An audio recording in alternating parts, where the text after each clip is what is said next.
channel. We're going to be discussing something here, and I'm going to have some things to say that I think are quite frankly going to shock a lot of people here, because I think you might think you know where I'm going to go with this, but I'm actually going to probably go someplace that a lot of you have not anticipated here. Recently, Roland Martin, in his ever ongoing desperate attempt to remain in good standing with the Democratic Party, who he gets paid by, who he is dependent upon, unlike us. Well, Roland is going into an election year, and as usual, Roland is begging for significance, so apparently they must have sent the email. Down in Brazil must have sent another email. What? Reminding him about what will happen if he cannot perform for the party. So, as usual, he's gone into panic mode, and he is desperately attempting to show them that he has some ability to do something, but he's hedging his bets because he also can tell that his influence has imploded in recent years. And so, as a cushion, he's already trying to cast blame onto us. Before there's even been an election, he's trying to cast blame onto primarily the FBA, Friedman, B1, New Black Media, everything that he hasn't had a part in. Now, I have something, we're going to review what he said here. And by the way, unfortunately, because this is Rolling the Bowling Ball, if you have children around, he is not safe for children. We are here, but he is not safe for children. So I will do the best I can to try to protect some of this here. But like I say, you know what they say, when you roll around with pigs, you know, you're going to get dirty and the pig likes it. No offense to pigs, Roland. And then I have something I want to say after that. So first thing I want to do here, first and foremost, I want to review some of the more egregious comments here. And apologies to everyone here in advance, but we're going to go over all of this. By the way, fair use, Roland, fair use. Because if Roland could actually get attention where he needs it himself, he'd be talking about himself. He's talking about the anchorman in the New Black Media because, yeah, this is where the action is. This is where the attention is. So if you don't talk about us, you're not talking about anything. Which is why, of course, you have to bring it up. You don't have a choice in the matter. You have to. I want to play for you all what was said here. And by the way, once again, fair warning to all of you here. If you have children around, you might want to shield them otherwise here.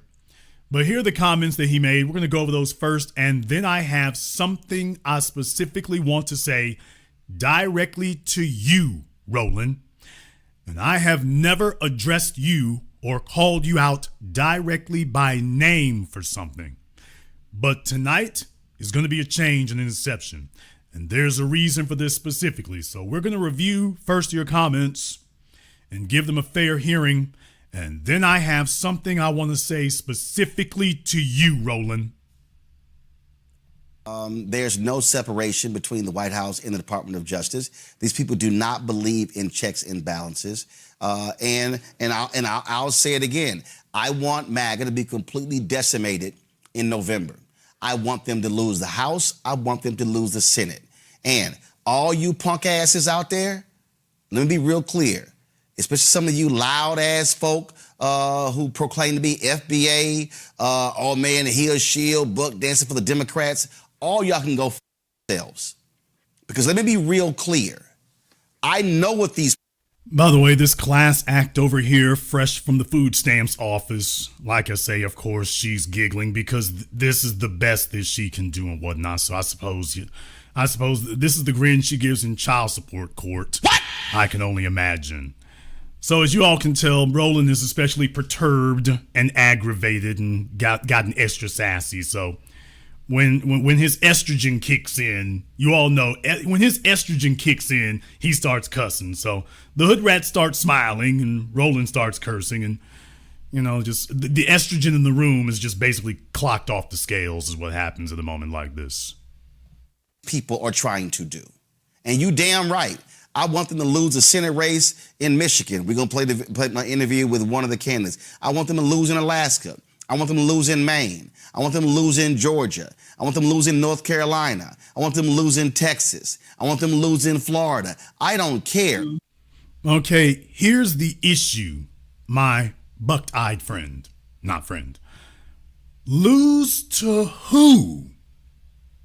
Because that's always been the fundamental question. You want the Republicans to lose. That's what you say because you're on the payroll. Well, we have all been saying the same thing. Wait a minute. The Republicans lose to whom? Because if you're the head cheerleader, and imagine Roland Martin wearing a cheerleading outfit with his pom-poms for a team that is no different than the Republicans except for one thing, they'll actually pay you.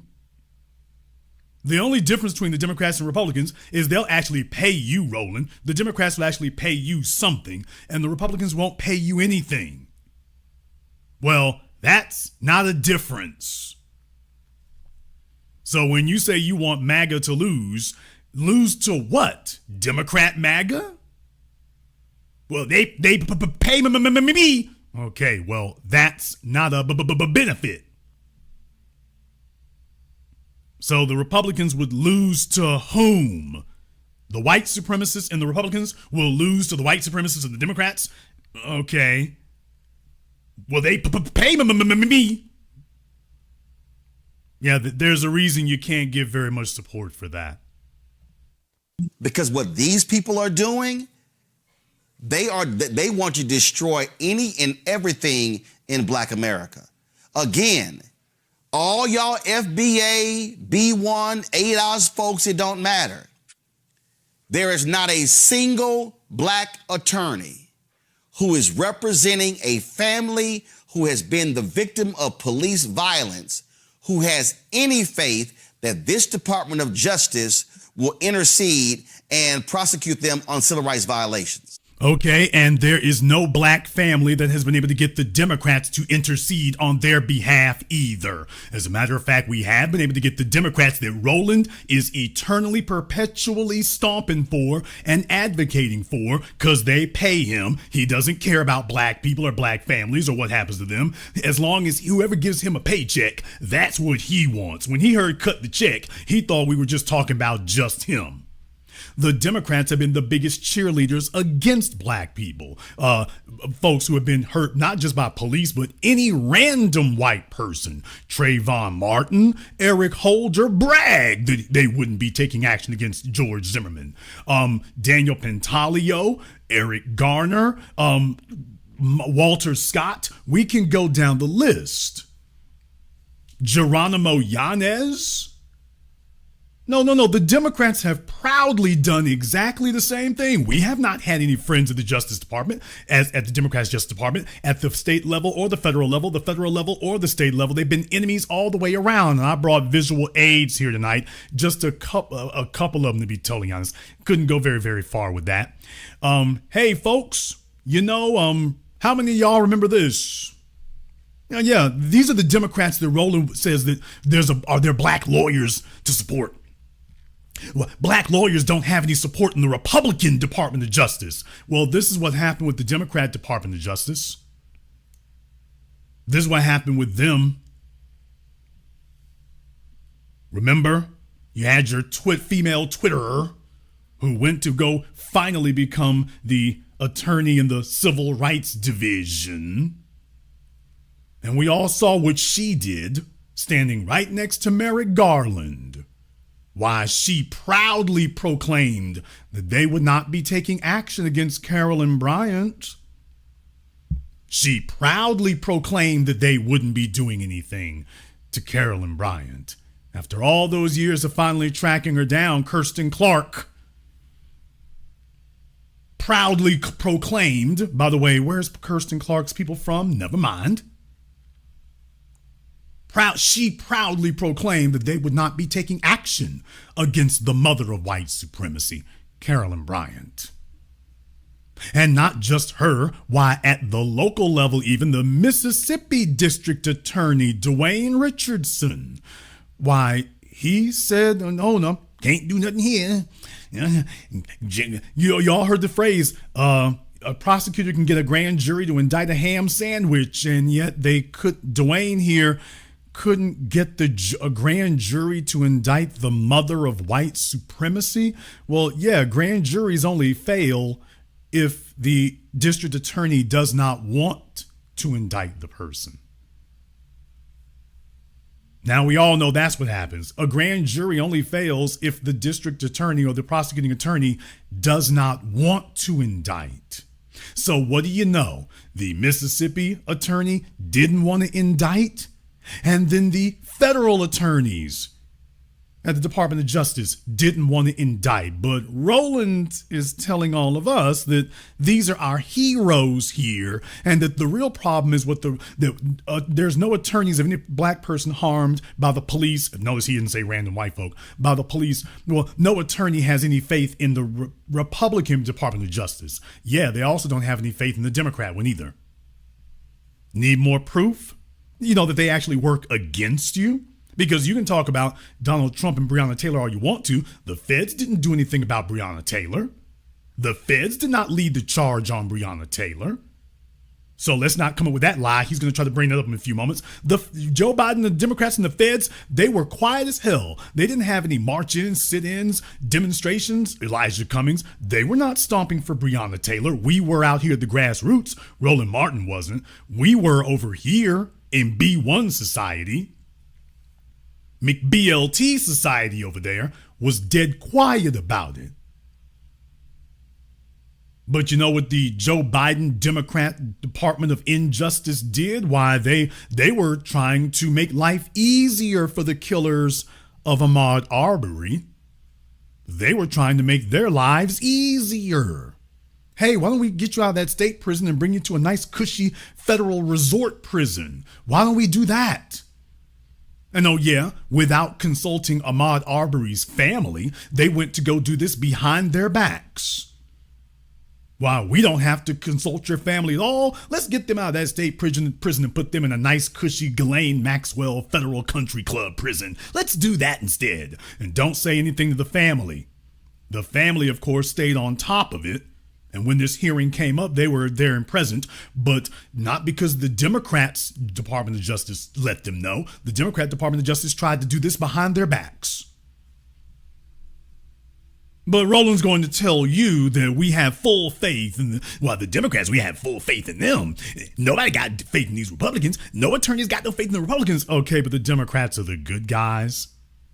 And by the way, speaking about how much the Democrats love black folk here, by the way, how much the Democrats love white supremacists. People understand we did not bring receipts. We brought invoices. We don't tell your big chubby ass what you paid. We tell you what you owe. Uber Eats. If you all remember, the Democrats, both in the House and the Senate, got together to honor white supremacist demagogue Charlie Kirk. Damn! Oh, yeah, and that one they did behind our backs, too. Yeah, tell me that there's where's the difference between the Democrats and MAGA, except that the Democrats are willing to flick a few crumbs off the table to the boot-licking, Subway sandwich gobbling shill known as Roland the Bowling Ball Martin. Notice he's not going to bring up any of these things right here that highlight the Democrats as the mortal enemies of our people. These are MAGA moves the Democrats do. What's the difference between the Democrats and MAGA here? They are both birds of a feather. And Roland's just sitting up here cursing and screaming like a hysterical blonde that somehow the Republicans are the real problem. No, they're both enemies. They're both devils. And you are a big fat lying rump to sit up here and try to deceive people into thinking there's a dime's bit of difference between the two. And by the way, as you all know, we've been doing this now going on decades. We could roll off the receipts against them the whole time. The Obama administration didn't federally prosecute anyone except maybe Dylan Roof and left everybody else on the table. All the rest of them that folk hit the streets for, they just let them go. Yeah, those are MAGA moves from Obama and Joe Biden and the Democrat Party. So why is Roland so upset? Oh, because we getting in the way of that little old funky $3 he gets from them. That's the difference. His only motivation is, hey, y'all messing up the bag for me. That's his only concern. That's been his only concern. Because in true Tether fashion, oh, I said it. And deal with it.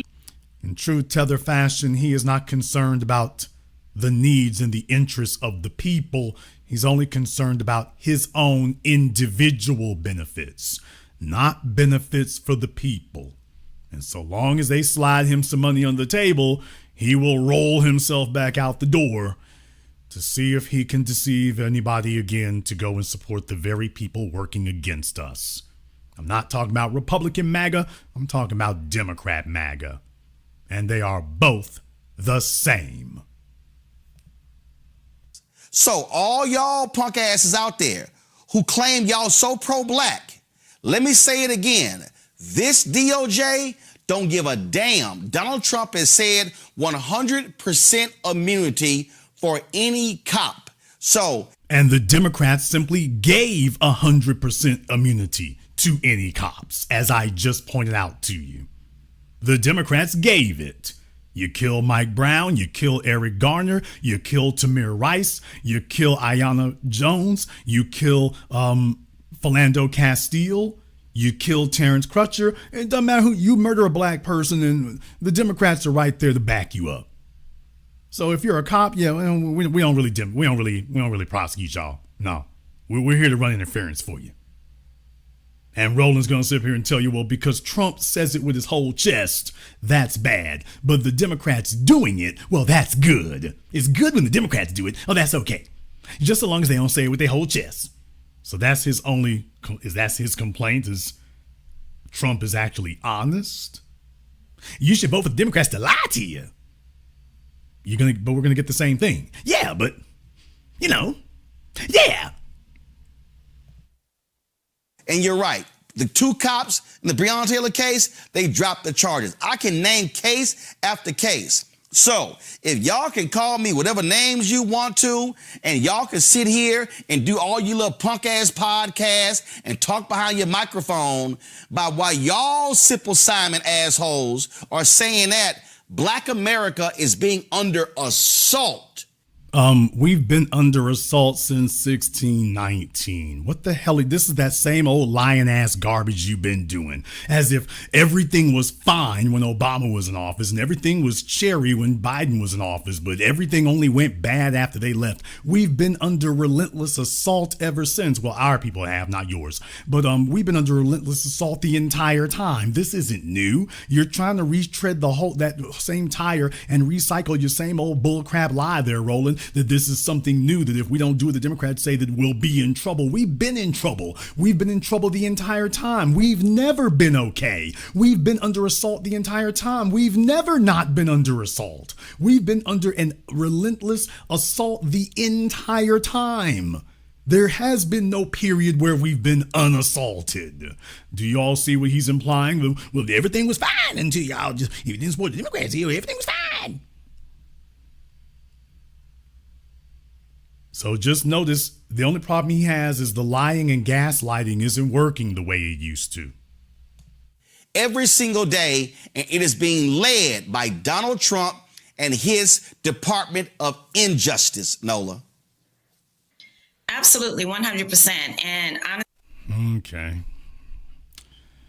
Some folks are wasting their intelligence sitting in some places. Ma'am, if you need a check, send me an email. We'll get you around some people here who won't make you look so bad. See, Greg, it's really interesting to me, Greg, when I listen to... And then Greg, it's just... old Greg Carr over there. It's just... I mean, if Greg wasn't here, he'd be picking up cans on the side of Interstate 45. What? Basically is what will be going on, these academics. When some folks have sent me some stuff, you got these loudmouth fools who love running their mouths. To about, he'll alpha, he'll represent all alphas. He's an alpha. He's an alpha. Folks, There's a fitness YouTuber. I forget who he is. There's a fitness YouTuber that he has a channel. He teaches fitness tips, but he also splices in some satire of himself wearing a tank top that says alpha male or alpha. He wears a blue tank top that says alpha, and he does a bunch of ego lifting. He's throwing the weights up in the air and just doing too much with the weights. And when I'm thinking about Roland Alpha, I think about that guy. I think about that YouTuber right there when he's got his alpha shirt on and he's goofing off and ego lifting. And I'm like, Roland Alpha? No, not alpha, not alphabet, not alphabet soup. No, just none of the above. None of the above whatsoever.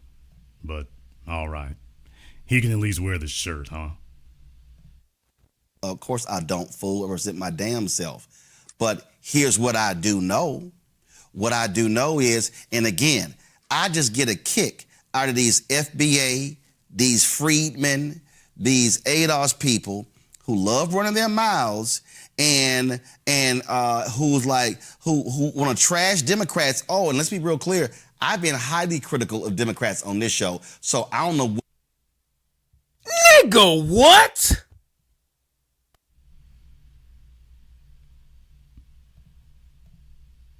But here's what I do know. What I do know is, and again, I just get a kick out of these FBA, these freedmen, these ADOS people who love running their mouths and who want to trash Democrats. Oh, and let's be real clear. I've been highly critical of Democrats on this show, so I don't know what meth y'all smoking, but. The only time that Roland Martin criticizes Democrats is when they don't pay him. The only time that Roland Martin criticizes Democrats is when he's begging for money and trying to shame them so they can throw some, quote, advertising dollars, which is really the under the table money. The only time he ever says anything negative about Democrats is when they didn't pay him. You're not even a good Baptist preacher, Roland. You're a pathetic Baptist preacher. The only criticism you ever have for them is they didn't pay you. Y'all need to spend some advertising dollars over here with me. Y'all would have won the election if you had spent some money with me. That's the only time you ever have a cross word to say about them, is when they didn't pay you. Otherwise, you tell like you're doing right now, the Democrats are the bee's knees. Because here's the issue. There's not a single criticism you have of Democrats that has been corrected. There's the issue, everyone. There's not a single criticism that he can name about Democrats that has actually been addressed or corrected. They're all still there. All the problems are still there. Everything we've ever complained about is still there. All the sins they've committed are still there, uncorrected. And he's telling us that we still need to vote Democrat, even if the Democrats change nothing. Even if the Democrats don't do anything different, vote for them. Vote for them en masse. Get your friends to come vote for them. Even if they keep doing the wrong things, vote for them anyway. Now, what the hell is their incentive to change and stop their bull crap if you're just going to vote for them no matter what they do? If you don't insist on real change and you're going to vote for them anyway, you're going to complain, but then you're going to go vote for them anyway. Like some female who's upset about her baby daddy, but she's having sex with him anyway. I wish he get a job. I wish he take care of the kids. I wish he get off the Xbox. Oh, wait a minute now. Let me pay for him to get an Uber. And that's Roland Martin, the baby mama. Well, the Democrats ain't no good. Hold on a minute. Let me go ahead and call them up an Uber right quick. Support them anyway. Here's what I do know. I got some common damn sense. Lie. And here's what I know. This is some basic ass. You all think I do this stuff on purpose. I'm just at any given moment in time, you can pause Roland Martin. Jason, where do you get those thumbnail images of? Dude, it's not hard to find. It's not a treasure hunt. Jason, where do you get these thumbnail images of Roland Martin? It's not a treasure hunt, man. You don't need a magnifying glass. You don't need a magnetometers.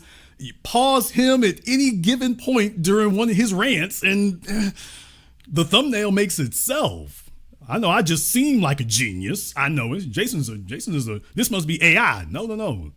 No, it's nothing like that because there's no intelligence involved here. But in case you all want to know where I get my thumbnail images from, it's any given timestamp. If that one don't hit, you're not very far from it. So he's just in a perpetual state, basically, of shocked face, jump scare. He is in a perpetual state of jump scare. I got some common damn sense. And here's what I know. This is some basic ass political common sense. It's going to be, except in the California governor's race, where it's a jungle primary and the top two winners advance to the general. And if some of them Democrats don't drop out, it could be a Republican who ends up being governor. It's two parties in this country. Okay, and if the Republican becomes governor, he's going to do what the Democrats ain't already doing. This is how you keep getting proven to be a liar all the time, Roland. You can't name what the Republican's going to do that the Democrat isn't already doing. Gavin Newsom sat there in front of the world and told us to, after reparations got put up for a vote and sent to his desk, he said, kiss my ass. All he had to do was sign the damn bill. That was your Democrat that you telling us, well, you know, if the Republican was here, though, ooh, boy. While Roland is sitting up here sending them emails behind the scenes. Did my check get through? Did my check get through? So yeah, you don't want that Republican getting in, so we can be turned down by, so we should be more offended of being turned down by the Republican than we are of being turned down by the Democrat that you're demanding we vote for. Well, I mean, you vote for the Democrat, he ain't gonna do nothing for you, but you need to vote for him because the Republican, I mean, he gonna do absolutely nothing. But the Democrat's doing absolutely nothing now. Yeah, but you know what, them Republicans, it sounds like you're just getting a check from the Democrats and you just get paid to regurgitate whatever bilge and garbage they tell you to. You know, that's what it seems like, Roland. It looks like that right there. Because certainly there's no logic or reason or any acknowledgement of facts involved here. Otherwise, you'd be able to point us to it and talk about all their accomplishments. There's a reason why Roland's not naming off their accomplishments, because there aren't any. It's going to be a Democrat. It's going to be a Republican. And here's what I know. If the Republicans control the Senate and control the House, they can pass any law they want to, and Trump can sign it. Okay, when the Democrats under Joe Biden had control of the House and Senate, they could have passed any law they wanted to, and Biden could have signed it. And when Biden got in office, he said, you know, we really need to focus on Latinos and Asians. Thank you, Atlanta, for putting me over the top in Georgia. Thank you, Detroit, for putting me over the top in Michigan. And now that you black folk have put me over the top and put me in office, we need to focus on black people, Latinos, and Asians. That's what we need to do. We need to focus on Latinos and Asians. Now, you all take a look at what Donald Trump has done in the last year. Why is it that Joe Biden did not do that? Which is what I said when Biden got elected, y'all. This is his chance to do everything. Why is it that he didn't do that? What Joe Biden did do was blow open the Southern American border to bring in as many illegal aliens as he possibly could. That was how he rewarded Atlanta. By bringing in as many illegal aliens as he possibly could. By completely obliterating the southern border, and that was his focus. Thank you, black folk, for voting for me. Now let me do everything I can for Latinos and Asians, whether it's legal or whether it's illegal. Even if it's illegal, I'm still gonna do it. Well, Jason, you want them to do stupid stuff that's going to cost them getting reelected. Joe Biden did something stupid and it cost him getting reelected. And yet you don't hear Roland and them saying that he shouldn't have done that. Hey, Joe Biden, you shouldn't have left the border open. You shouldn't have been an ignorant Alzheimer's jackass. Notice he didn't say any of that. They're not talking about Joe Biden did stupid things, that Latinos wanted too much and it cost Joe Biden re-election. You notice they're not saying that, but they're going to tell you and me that we need to quit pressing them and bugging them and badgering them because you're asking for a bunch of stuff that's unpopular and they won't get re-elected. They can't get elected or re-elected if they do what you want them to do. And yet, take a look at Joe Biden. Well, they did that. And none of them have anything to say about the fact that cost him re-election. So it's okay if somebody else cost him the re-election, but the backbone of the party, you don't get to cost nobody no election. And in California, the biggest problem for the Democrats is the Democrats in California. It's got nothing to do with us. Them being in charge has been the damn problem. But Roland has been paid to come out and shill the propaganda. So once again, he won't mention any of this. No, he can't mention. He doesn't want to remind you about the wildfires. He doesn't want to remind you about the homeless budget in California. Not Los Angeles, California. Not Los Angeles, California. Folks, we're talking about dozens of billions. This is on par with the U.S. military. Dozens of billions of dollars that were allocated to quote unquote fight homelessness. Nobody knows where it is. No one can figure out where the money went. We know the money came from the state and nobody knows where it went. It was supposed to go to build a bunch of housing, billions of dollars, and nobody knows where it is. And Roland is telling us, yep, and re-elect them. What the hell kind of Tammany Hall boss tweed, in his case, boss hog, what kind of nonsense is this? If the Democrats win more House seats, the Democrats become in control. I don't give a shit if y'all don't like Hakeem Jeffries. I really don't care.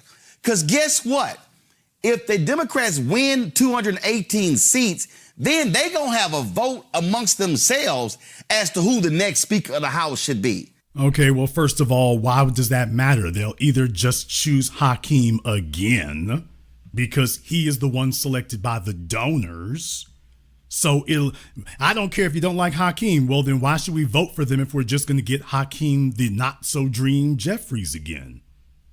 And furthermore, even if it's not Hakeem, they'll just choose somebody else like him.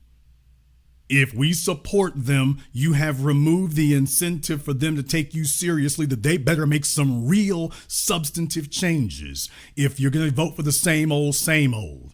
So people, he's not even a good salesman for this garbage. He's not even a good salesman for it. The problem, Roland, is you are an incompetent operative.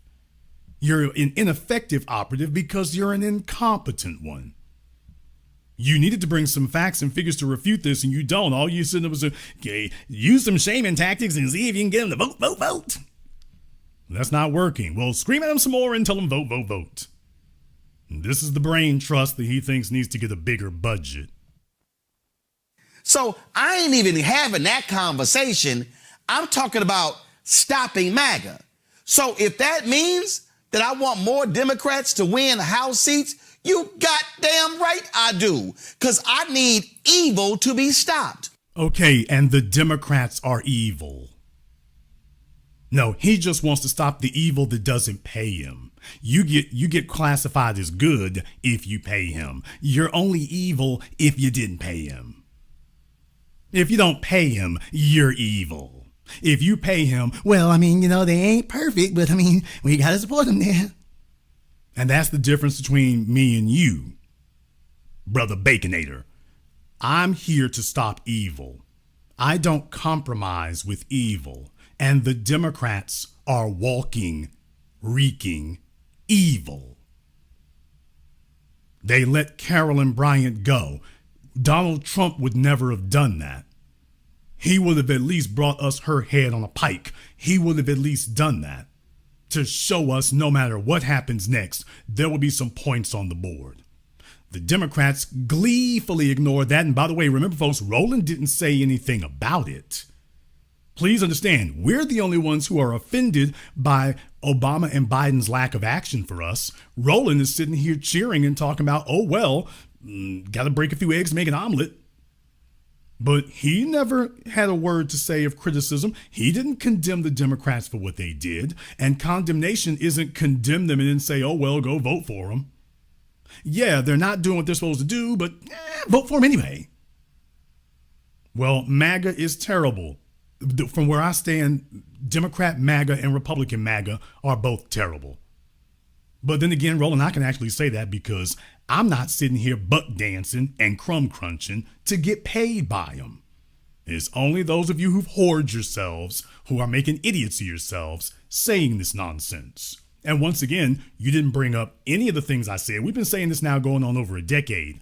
Roland has never challenged any of these truths. He's never said that what we're saying is lying. He's never said that what we're saying is false. I showed you all the headlines. He's never said that Kirsten Clark didn't sell us out. He's never said that the Democrats didn't indict any of all these other folk. Darren Wilson, Daniel Pantaleo, you all know the list, George Zimmerman. You notice he didn't say anything about that. Nothing. In all these years, never said a word. You notice he's not addressing it today either. He's saying what he's always said. Y'all need to get out there and vote Democrat, even if the Democrats don't do anything for you, even if the Democrats act just like Republicans. You need to vote for them. When Republicans undermine and attack black people, that's evil. When Democrats undermine and attack black people, Roland's checking his pocket to make sure the check cleared. Oh, well, they just kind of disappointing, but they still all right. Roland, and this will be difficult here for enough blood to get to that oversized cranium of yours, but what exactly do the Democrats have to do for you to finally concede that they are unacceptable?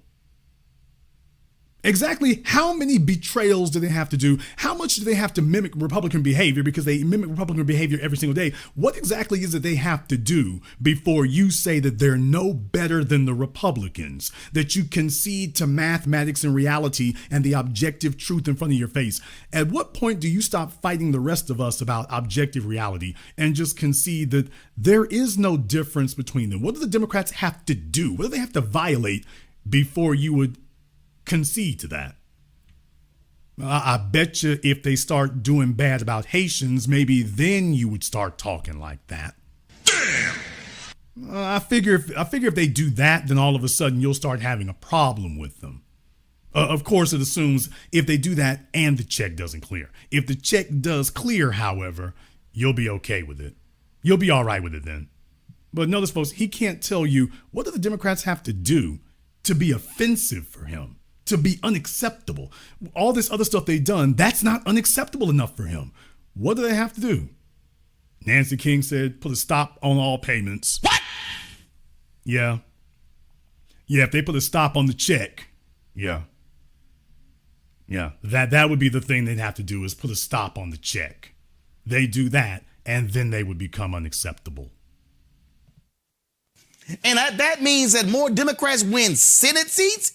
That stops them from being in control. Now, I don't believe in political violence, but let me remind y'all of something. There was a German theologian named Dietrich Bonhoeffer who came to the United States and studied at Union Theological, who got an understanding of black liberation theology at Abyssinian Baptist Church. And Dietrich Bonhoeffer was so aghast at the evil of Hitler that he aligned with others to plot to assassinate Adolf Hitler. That's how much a theologian, a man of God, resolved within his own mind that it was important this man was so evil they would assassinate him. I don't believe in assassination. I don't believe in murder. What I do believe is taking them out at the ballot box. I do believe I want Donald Trump come January to have to sit there and have a Democratic House and the Democratic Senate and completely shut him down. And if any one of if Clarence Thomas or Alito decide to retire, if the Democrats control the Senate, I want the Democrats to say, y'all can kiss my ass. We ain't gonna have no hearings until after the 2028 election. The same bullshit they pulled with Obama after Scalia died and would not give him that hearing. Democrats return the same energy. So you damn right. All y'all. So we can get another ass-kissing bedwench like Ketanji Brown Jackson. Nigga, please. Yeah. Yeah, we want the Democrats to be in charge. We want them to do the choosing. Yeah, everybody, so that they can go get us another stellar pick like female bedwench and ass-kissing Ketanji Brown Jackson, the current court jester on the Supreme Court, who didn't do anything but undermine us before she got to the Supreme Court. Yet another one. All these people who proudly undermined us, and these are the folks that Roland Martin is most advocating for all the time. Roland, we're not the ones who convinced everyone that you are adversarial to black people. You are. You're the one who did it. All we have to do is replay your words and then show what happened. We're not characterizing you or mischaracterizing you. We're just playing back your words. And you're not qualified to speak on blackness. We're going to come to the tether issue here in a little bit, but you're not qualified to speak on blackness. Richard Spencer took your black card. And deal with it, nigga. Or should I say, when you got confronted by Richard Spencer, you gave it up like a hoe? You gave it up like a hoe? Richard Spencer asked you if you were a black man, and you said, I'm a man, and then you doubled down, I'm a man.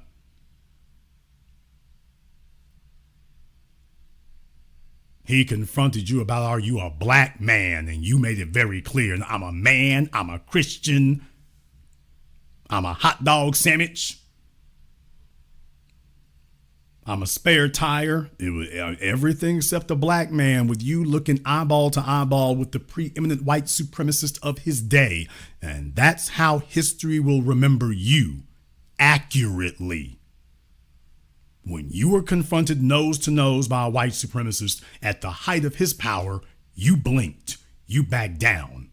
Blackness was a liability in your eyes. Even when he prompted you, aren't you black? I'm a man. Damn that blackness. So you got no standing to talk to us. You have no standing to speak to the people. You got no standing to speak to the soil. So yeah, talk as a Democrat. Talk as a Democrat shill and a Democrat operative and a Democrat flunky. Talk as what you are, because you can't talk as being black. Simple Simon ass FBA, ADOS, B1, whatever Negroes call you freedmen all damn day. And deal with it, nigga. That's right. You can run down the click all damn day. Believe that. We gonna get a whole lot more respect and a whole lot more love with them acronyms than you ever gonna get with DNC. So you damn right. B1 to eternity. You damn Skippy. ADOS, B1, whatever Negroes call you freedmen, whatever. I want the Republicans to lose, because the evil that they have unleashed on this country, and especially black people, must be fought with everything that we have. I want evil to lose for what they have wrought on black people in this country. I want evil to lose, and that is Democrat and Republican. There's the difference, Roland. I don't make a distinction if somebody pay me some dollars. They pay you some dollars, and all of a sudden evil can stick around. Evil doesn't have enough to buy me off. Evil does not have enough of anything to buy me off. That's the difference between you and us, Roland. You can be bought off by evil. You can be bought off to become evil's flunky and evil's pet. We can't be bought off. That's the difference. That's the real difference between us and you. You're looking to get bought off and we're not. And that means, Greg, for them to lose. Absolutely. And to all our friends, the foundational Black Americans, the descendants of slaves. Careful, Greg. Careful now. Because you see, the last gray-haired dude who saw fit to speak reckless on us, that didn't go so well. That didn't go so well, so I'm going to take a moment here to say you might want to pump your brakes, dude, before you start getting slick at the mouth. You might want to pump them brakes before you start getting slick at the mouth. I'm just taking a moment to pause things right here. Just before you start to get talking reckless and greasy and getting slick at the mouth for a minute, you better watch out now, because I remember the last cat took it upon himself to talk reckless. I don't think that turned out at all the way they thought it was going to go. So, where you concerned, dude, you might want to ease up on that right now. Don't let little cupcake built Martin sit up. Don't let bear claw built Martin sit up here and buck you up. He got you feeling like you got backup, dude. You better take a look at this over here. This your backup, bro. Take a look on the left side of your screen. That's your backup. Are you sure? I'd rather have that chick, the hood rat chick over there on the right-hand side of the screen with the fluorescent lipstick. Yeah, you want to have her on the squad, because y'all saw what happened when Roland got pushed up on. When they pressed up on Roland got petrified. He started screaming for the women to protect him. Remember, the women had to come protect him. I guess that's why he keeps some chicks around. He needs somebody with more testosterone than he's got. What? So yeah, Greg, don't let Roland get you bucked up now. Because if that's your backup, oh man. Absolutely. And to all our friends, the foundational Black Americans, the descendants of slaves, and the Black First, which seems to be Black American First, I think your Lord and Masters, the ones that the trauma has driven you to wrap your arms around their legs and thighs and beg, thinking somehow they will come to some moral decision to give you some form of reparations. I think a week ago yesterday, when John Muhammad called for slavery to be declared the greatest crime against humanity in history, I think your Lord and Master showed you what they think of you by voting no. So we.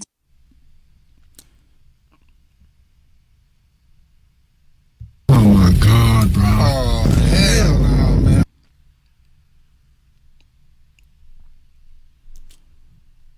All right, Greg, we warned you.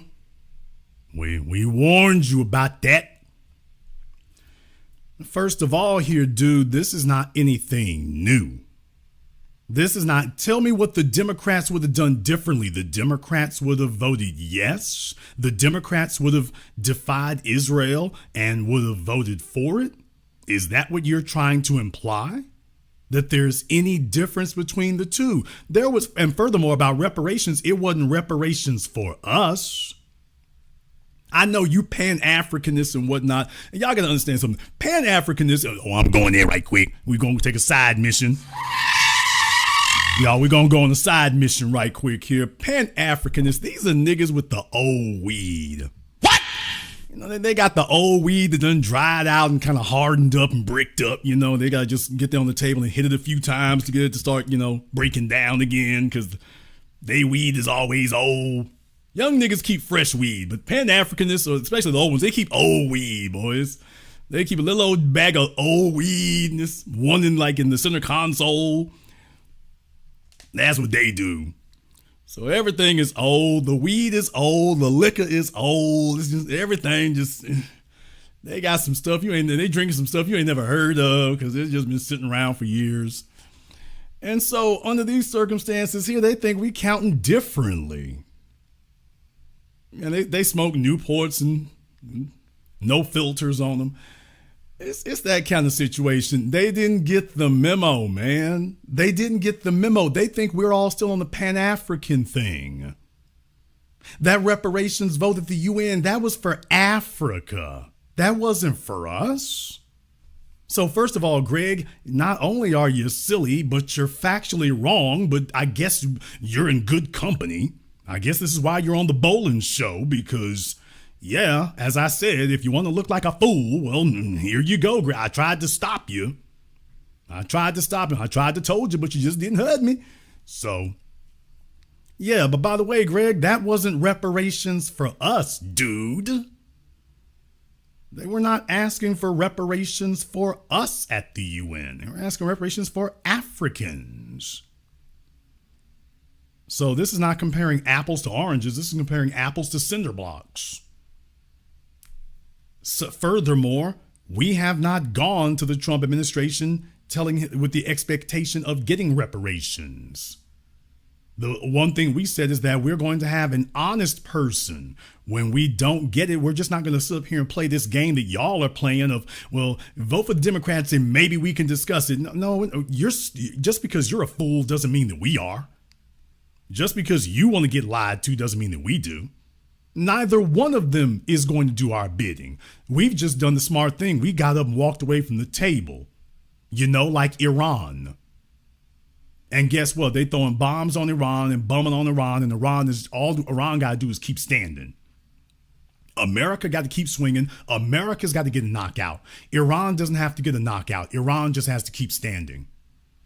All Iran has to do is stand firm and keep standing. And that's what we're doing. Iran just got up and walked away from the table from the ceasefire. They said, yeah, here are the terms of the deal. You're going to stop all hostilities across the board against us and everybody else. And America wasn't willing to play. And Iran said, we're done here. We're done. And that's exactly what it's going to be. And shout out to Pakistan for hosting the ceasefire talk so that Israel can't sit up here and throw bombs at nobody. If they try that, Pakistan's like, we got a nuke for you. So shout out to that. That's showing you the new young leaders, because these are generational things. What y'all did was you killed the old folk in Iran, Greg, all you old decrepit Pan-Africanists. They killed the old folk in Iran. Now the young cats are running Iran. Since you've killed their fathers and their grandfathers now the sons are running Iran. The sons and the grandsons are running Iran now. And you notice they doing things different. They say, yeah, we ain't going to the UAE in the Middle East. All of them are against us. We're going to hold these talks in Pakistan. Now, let's see you try that little assassination thing that the UAE let you get away with. They let you attempt to assassinate our negotiators. The young cats are smarter than that. Nobody gave Greg the memo about us. The younger cats are smarter than this, Greg. We ain't on this Pan-Africanism garbage. So if you got to be up your bonnet because Africa's not going to get something, all it really shows is how decrepit and out of touch you are. We're not even having the same conversation. We're not even in the same discussion, which is why you are where you at. You're not representing anybody. Now, I would like to tell you all that they were done at that point, because I know a lot's been said and things, but I'd like to tell you that they were finished making fools of themselves at that point, but they were not. No, they decided to keep going, foot to the floor. So I guess if you're going to make an ass of yourself, you might as well do it with your whole chest. I suppose you should do that. So Roland, because we are so irrelevant, by the way, we're so irrelevant that Roland dedicated half his show to us. And he wanted to come back and say some more, but this just lets you all now know how worried he really is. This is how worried and shaking in his boots Roland really is. They didn't let him know, hey, dude, what this tells me, folks, and you've relied on me now going on for 2 decades. You've relied on me for 2 decades to give you the 720 degrees of analysis accurately, the reliable analysis that you receive absolutely nowhere else. I'm going to tell you what's going on. Roland got the email. Roland has gotten the email from the Democrats, and they're letting him know all the easy wins have already been exhausted. The governor's race in Virginia. Okay, but on the national stage, yeah, you ain't getting no traction. Y'all ain't in motion like that for the House and the Senate right now. You're not in motion like you need to be. And all the easy wins are over, and they must be seeing data. They must be seeing polling data that's letting them know, yeah, this ain't going to be no easy win in November. This isn't going to be an easy win. In a few places, you might turn something over, but this is not going to be an easy win by the time we get to November. So, and we're seeing data that tells us in the black sectors in particular, the softness that we experienced in 2024 is not solidifying and hardening up. So you better get out there and show you're worth your salt and get that support firmed up, because our support in the black areas is still very wobbly. People are still talking to us about reparations. They sent Roland out to come and attack specifically to say all the things y'all are saying you need to do so specifically for black folk. Y'all need to stop saying that. So that tells you he got his email. He got his email telling him, yeah, the support is soft in the black community, and you need to get out there and tell them, vote for us, even if you don't like us doing nothing for you. And you better do it now in April. We need as much time between now and election day as we can get. You better go start the campaign now. That's what's going on. Don't worry. Eventually the emails will drop. Somebody's going to go hack their emails and show that that's what occurred. What we're probably going to find out is they started slipping him a few, quote, advertising dollars. They started slipping him a few advertising dollars. Okay. Watch to see how many Democrats he hosts for interviews leading up to the midterms. Let's watch and check to see how many Democrats he talks to one-on-one for interviews going into the midterms, going to November. Between now and November, let's watch and see how many of them that he talks to. And now I'll let you know that, yeah, they're coordinating again, like they always do. They're coordinating again. So here's his second set of remarks here. When I listen to so-called black loving black people who got lots of smoke for Democrats, but they don't say nothing about this here. Okay. They got lots of smoke for Democrats, but they don't say nothing about this here. They don't say nothing about this here. And every once in a while, like I say, just these are the short bus ADHD kids, you know, it's just, they're trying their best to come up with something resembling a viable talking point that they can refer to. They're trying desperately to do that. Desperately. And it's not working. So they just go to childish things. Why don't y'all talk about Trump? Why ain't y'all talking about Trump? What y'all saying about Trump? Why ain't y'all talking about Trump? As if because you don't really want us to talk about Trump. That's not what you really want. What you want us to do is to tell our audience, vote Democrat. That's what you want us to do. You don't want us to talk about Trump. You don't want us to talk about what the Republicans are or aren't doing. You want us to tell our people, vote Democrat. That's what you really want. Well, folks, why don't we go ahead and take a look at our track record here. As the anchor man of the new black media, why don't I go ahead and show you all our track record here? Now, we're going to do the whole rundown. And Roland, you show any of us if you have nearly as many programs or videos talking about Democrats as you've seen us talking about Republicans and Trump since he got reelected here. So, folks, I mean, we talking about just yesterday, Trump attacked all his podcasters. Last week, Trump just went crazy on Easter. Trump is firing all his bimbos. Damn! Oh, because calling Pam Bondi a bimbo, according to Greg Carr, the venerable Dr. Pepper Greg Carr, apparently that's a compliment in his world. Like I said, y'all, just breaking down the weed. Oh, look, those Africans demanding reparations that he thought was somebody else. Okay, fine. Look, white DEI gets desperate with a picture of pilot and thief Trump there. Futile attempts to reverse George Floyd with Trump's face front and center. India forgives Laura Loomer's racism. Okay. MAGA abandons Trump on Iran. America begins war with Iran. Nick Fuentes says white nationalists are losers. Attorney Pam Bondi has lost her mind. Nick Fuentes goes full Epstein. Right-wingers go quiet after Epstein files drop. Files prove Epstein compromised everyone. Oh, look, there's Trump and Elon Musk front and center. MAGA turns on its Jewish supremacists. ICE kills again compared to BLM. How are we doing so far, folks? That's just in the last 2 months. Just the last 2 months. MAGA makes war on white women. The U.S. government goes full gangster. Trump overthrows the Venezuelan government. Vivek Ramaswamy begging white MAGA to let him in. How we doing so far here, folks? Fuentes turns on all his groupies. Fuentes and Carlson are back at war. Okay, we're talking about MAGA, ain't we? Marjorie Taylor Greene, quote, resigns with Trump throwing her out of the MAGA plane. MAGA is dead. And deal with it, nigga. MAGA is dead. Trump killed it.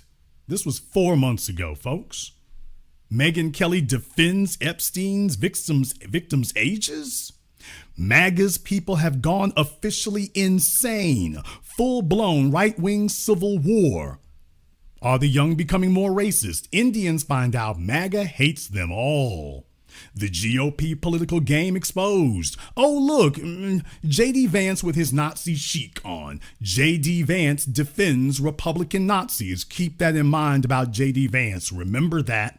Remember that we talked about JD Vance half a year ago, specifically as a Nazi. We talked about that half a year ago. Keep that specifically in mind, specifically about JD Vance and whether or not we talk about him. The week Trump turned on MAGA, folks, we are not up to date. We are ahead of the curve consistently. I called these things. I wasn't just talking, and you've all seen it bear out. You've seen it bear out. Officer Tatum is crying about racism, the rise of Charlie Kirk's wannabes, trying to repackage white supremacy. Trump, Charlie Kirk, and repackaging white supremacy. It says right there in the title. Turning Point USA is a hate group. Prove me wrong. Which Roland didn't even investigate any of this. The true story of Charlie Kirk's life and death. By the way, 110,000 views. You know the white supremacists in YouTube's algorithm despise this. We have to talk about it because Roland Martin was never going to do it. It was left up to us. It was left up to us. Why MAGA targeted Cracker Barrel. By the way, that was intellectual dishonesty of epic proportions, by the way. Dishonesty of epic proportions. Now, a lot of you forgot about this. The week that MAGA turned on itself, 7 months ago. Did I call it or did I call it? Candace tried to befriend a bigot. Will we save the Democrats from Trump? Which we were pointing out, he's already a madman. We pointed out from the very beginning. The poster girl's a white privilege. Hello, Ghislaine Maxwell. Wouldn't want you to get left out. The open racism of white crime stats. United States of Epstein. Oh, man. Can Elon beat Trump without blacks? We ain't talking about them? Okay. Hey, folks, 9 months ago, how the Republicans are falling apart. 9 months ago, Juneteenth, Iran war, and reparations. How the U.S. protects white crime. And of course, some of the greatest ones here, Roland was making a guest appearance at that time. Trump, Musk, Civil War. 10 months ago. I was right there when it happened. We're not talking about it. We're not discussing it. How are we, what is it we didn't discuss, people? What are we not focusing on? Tell me and challenge Roland to show you that he talked about the Democrats as much as we talked about Republicans over here and MAGA over here. Tell him to show his proof that he's talked about the Democrats, made videos focusing specifically on the Democrats for hours on end, 2 and 3 and 4 hours, focusing only on the Democrats. If after the election, there's no reason you shouldn't do it. Show you see how many videos I've named off, how many programs we've done over and over and over and over again in the last year. We have had a steady drumbeat of it. Has Roland had similar energy for the Democrats? Because we can show you the heat we have for Republicans. We've had boots on necks the whole time. Boots on necks the whole time. Will using the N-word be safe for racists? Hell no. MAGA turning on itself 10 months ago, people. 10 months ago. I've been documenting the cracks in the wall ever since. I did not declare MAGA dead until MAGA was dead. I kept telling you that they're turning on each other, they're turning on each other, they're turning on each other. I did not declare it dead until it was actually dead. Now, everyone is conceding it's actually dead. I didn't jump the gun. I didn't say things for clickbait. I didn't say things to get you all to tune in. I said it because it's actually happening. And when it actually did happen, I only called it after it occurred. Roland, we're reliable, something you're not. Trump gives DEI for white immigrants. 10 months ago, people. Alt-right YouTube goes full N-word. White supremacy and mass shooters. Israel is causing a right-wing civil war. Alt-right mad at black self-defense. I mean, folks, we're going back to the very beginning. The white racist media erupts. This is a year ago now. A year ago. So I can stop right there. This is just in the last year. This is how much old media crash outs and thirst trapping. So that's the MAGA going at each other over there. So, folks, this is our track record. I did not bring receipts. I brought invoices. Take it to Krispy Kreme, Roland. And deal with it.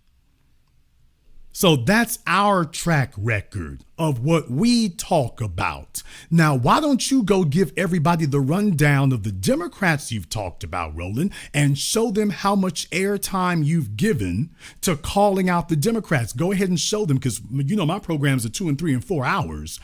Roland, now it's your turn. Show everyone how much airtime you've given to calling out the Democrats for what they've done. Now that we've shown you ours, we've been on Trump's ass the whole time. Why don't you show everybody how honest you've been about the Democrats? That should be easy to do. The problem is it'll only take you about 15 minutes because you haven't talked about them. And you certainly have not said, you know what, they don't need to have support because of this. So, yeah, this is a little lie right here that doesn't make it very far. Who got lots of smoke for Democrats, but they don't say nothing about this here. They don't say nothing about the poly markets and all of these little betting apps and how folks are making millions and millions and accounts opening right before Trump makes an announcement. Y'all, last week, Trump pardoned 77 people who engaged in Medicare and Medicaid fraud. Okay, you want to talk about that? Let's talk about Nancy Pelosi. Let's talk about all the Democrats and their insider stock trading scheme. How about that? You want to talk about trading on insider information? Once again, Roland, this is what makes you a Democrat ass-kissing flunky right here. You say crazy stuff like this. Where have you been about Nancy Pelosi? They've got basically an organized RICO crime ring going on at Nancy Pelosi's house. Her and the other Democrats, they've literally beat the market by 7 times. They have done 7 times better than the S&P 500.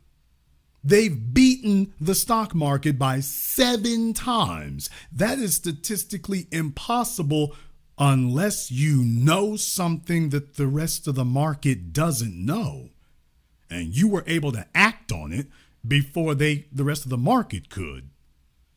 So you want to talk about that? I'm like, okay, then why is it you didn't have a word? You've got a problem with that. Okay, I agree with you. That's definitely a problem. It's been a problem. You know, like us being attacked. Not you, Roland. Real black folk being attacked. If you were so worried about this, why didn't you talk about Nancy Pelosi before? Because we've talked about her and Paul Pelosi. We've been talking about them. If insider trading bothers you that much, why is it you haven't said anything before now? So Republican insider trading bothers you. Democrats with Joe Biden and his son getting sweetheart deals with the Ukrainian government. What?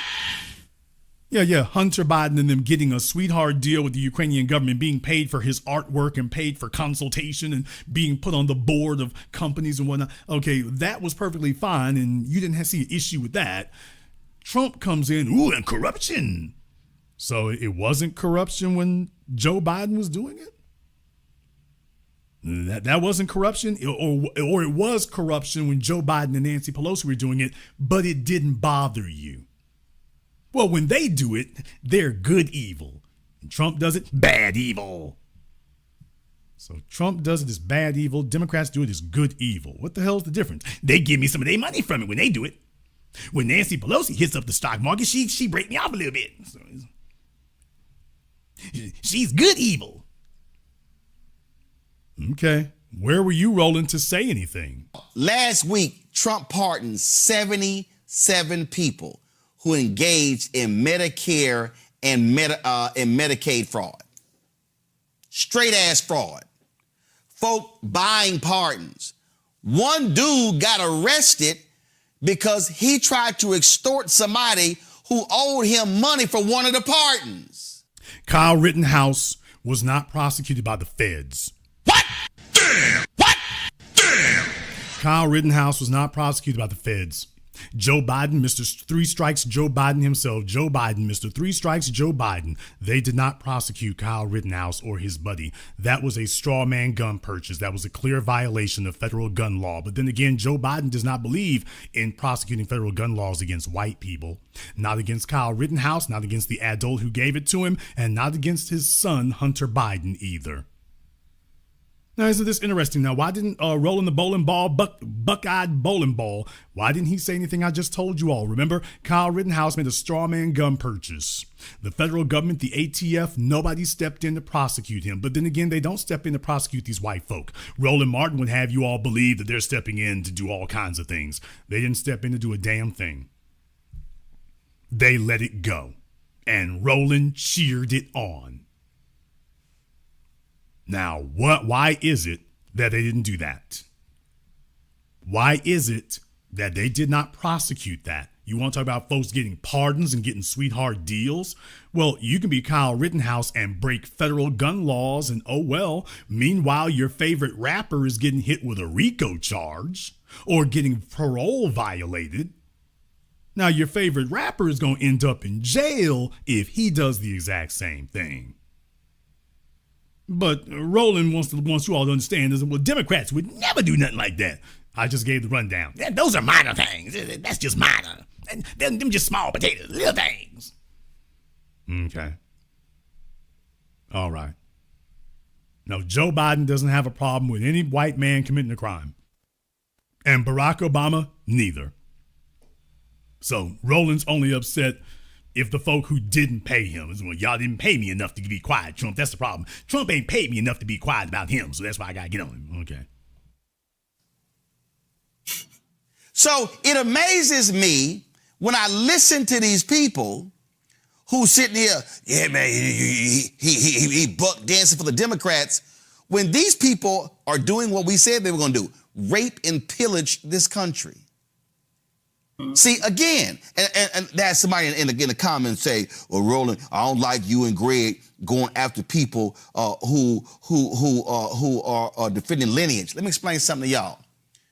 The reason I can't stand these punk ass people, oh yeah, he a tether, he got Haitian descent. Well, that was my maternal, paternal grandfather's ancestors. So using y'all math. Now, old Greg is about to get agitated and start running his mouth again. Greg, you would be far better served by just being quiet. I know somewhere little people like Reese, Meese, Niecy, whatever the hell the name is over there, they make you feel like you're brilliant. I understand, because you got to understand. It's just when hood rat IQ comes in the room, it goes down here from there. But yeah, Greg, I know you want to feel like you're smart, dude. You should just really be quiet. Spoiler alert, he won't be. Paternal grandfather's ancestors. So using y'all math, I got 4 grandparents. 2 on my daddy's side, 2 on my mama's side. So don't if defend yourself, bro. No. But John early. No. We gonna. Okay, Greg talking about don't defend yourself, Roland. Could you all imagine him being a boxing trainer? Don't defend yourself, man. You know you're the champ. The fight's already won. You Yeah, okay. This is what happens when you think you've already won. Roland needs to defend himself. The shots have already gotten through. So yes, Greg, he needs to defend himself. This is terrible advice. You guys want to pretend that you're going to give political advice. You're giving terrible social advice right now. This is awful. No. But John early, we gonna call it simple math. We're just gonna call it simple math.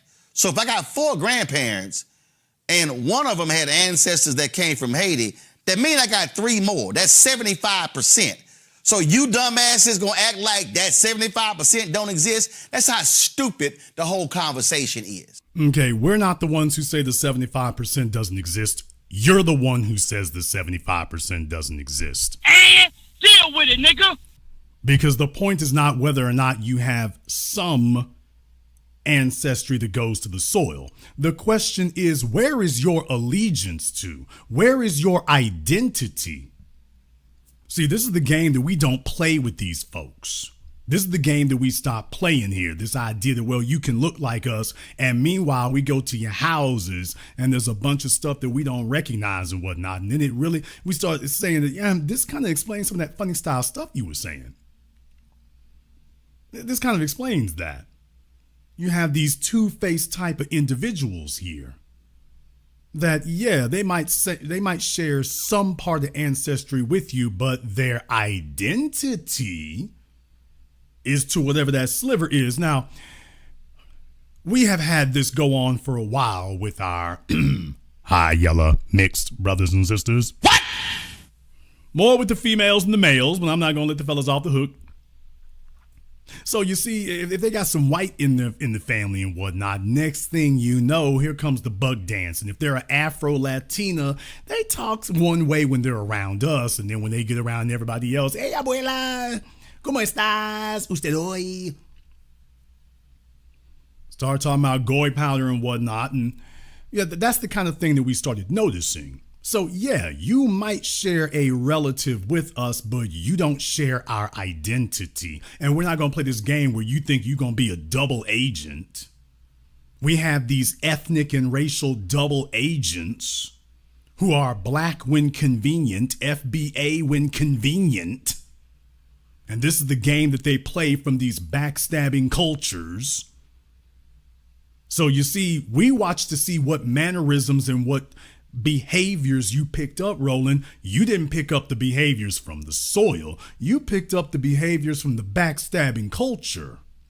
So we can see what the dominant genealogy is in your family based on how you act, based on how you behave, based on how you buck dance and bow down and kiss ass on Democrats and any white person who comes in the room. Richard Spencer got you to bow down.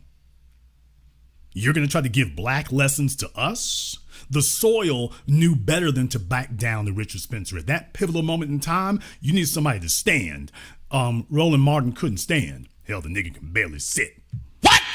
But no, dude, we can see which part of your lineage actually is the dominant gene. From your behavior, you can tell a tree by the fruit it bears. We can see which one is your dominant gene. By the way, y'all, cursing Roland Martin, isn't he just a wonderful Christian? Lie. Isn't he just a wonderful example of Christianity? A week after Easter, isn't he just a wonderful Christian example? He told Richard Spencer what a great Christian he was. Isn't he a wonderful Christian example? Wouldn't you want to model your kids after him at the church? But in any case, yeah, now I want you all to keep this in mind, because what he just tried to do, and I'm not, nobody's catching strays here tonight. We got to have real straight up talk, people. If you're thin skinned, this ain't the place to be. This is not the place to be, because we are not going to back up off of it. We're not going to back up off of it at all. So if we step on some folks' toes, if you're thin skinned about this, we can't change it for you. So if you're going to fall off early or fall off later, you're going to fall off. We got to keep it real. We got to. We have to. And so in this situation right here, remember how I have always defined it. Your bloodline, your phenotype, and your identity. That is what defines and determines blackness in the ethnic context. I want to take a look at your bloodline. I want to take a look at your phenotype. And I want to take a look at your identity. Now, those first two we can put down on sheets of paper. That third one, I can also measure that one too by monitoring how you behave, what you respond to, and how you respond. And eventually the real thing gonna come out. See, this game that they've been playing, whether it's the racially mixed ones, I mean, folks, I have some real talk with you tonight. Whether it's the racially mixed or the ethnically mixed.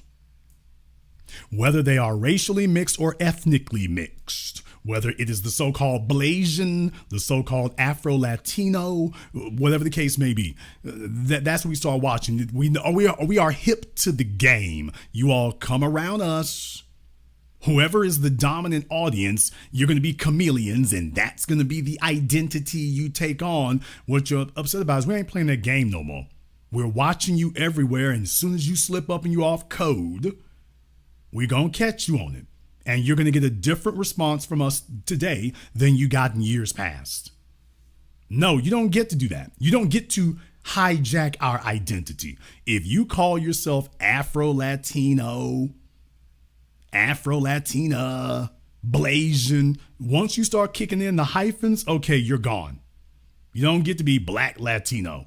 If you're going to be Black, that's what it's going to be. You identify as Black. If you tell us that's how you identify, don't let me catch you putting no hyphens in there. When you kick in that hyphen, we're kicking your ass out. You're not going to play that game.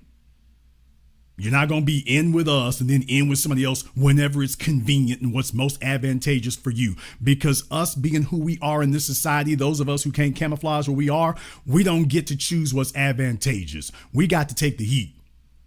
And you're not going to pretend and use that as a camouflage to get benefits among us and get the best of both worlds. No. You either going to pull weight with everybody else here. You are either solidly with us or you're solidly outside of us. That's all there is. That's all there is. And when you start affecting tether mannerisms and whatnot, which Roland has consistently done, yeah, that's what it matters. Your 75% has obviously been drowned out by the 25%, Rolly. That's the problem. And that's what we keep reminding you of. The 75% is irrelevant because obviously you defer to the 25%. So we're not the ones who said it doesn't matter. You're the one who said it doesn't matter. We're just not going to play the game with you anymore, and we're just going to hold you to that. Now that we see what you are, this where you going to be.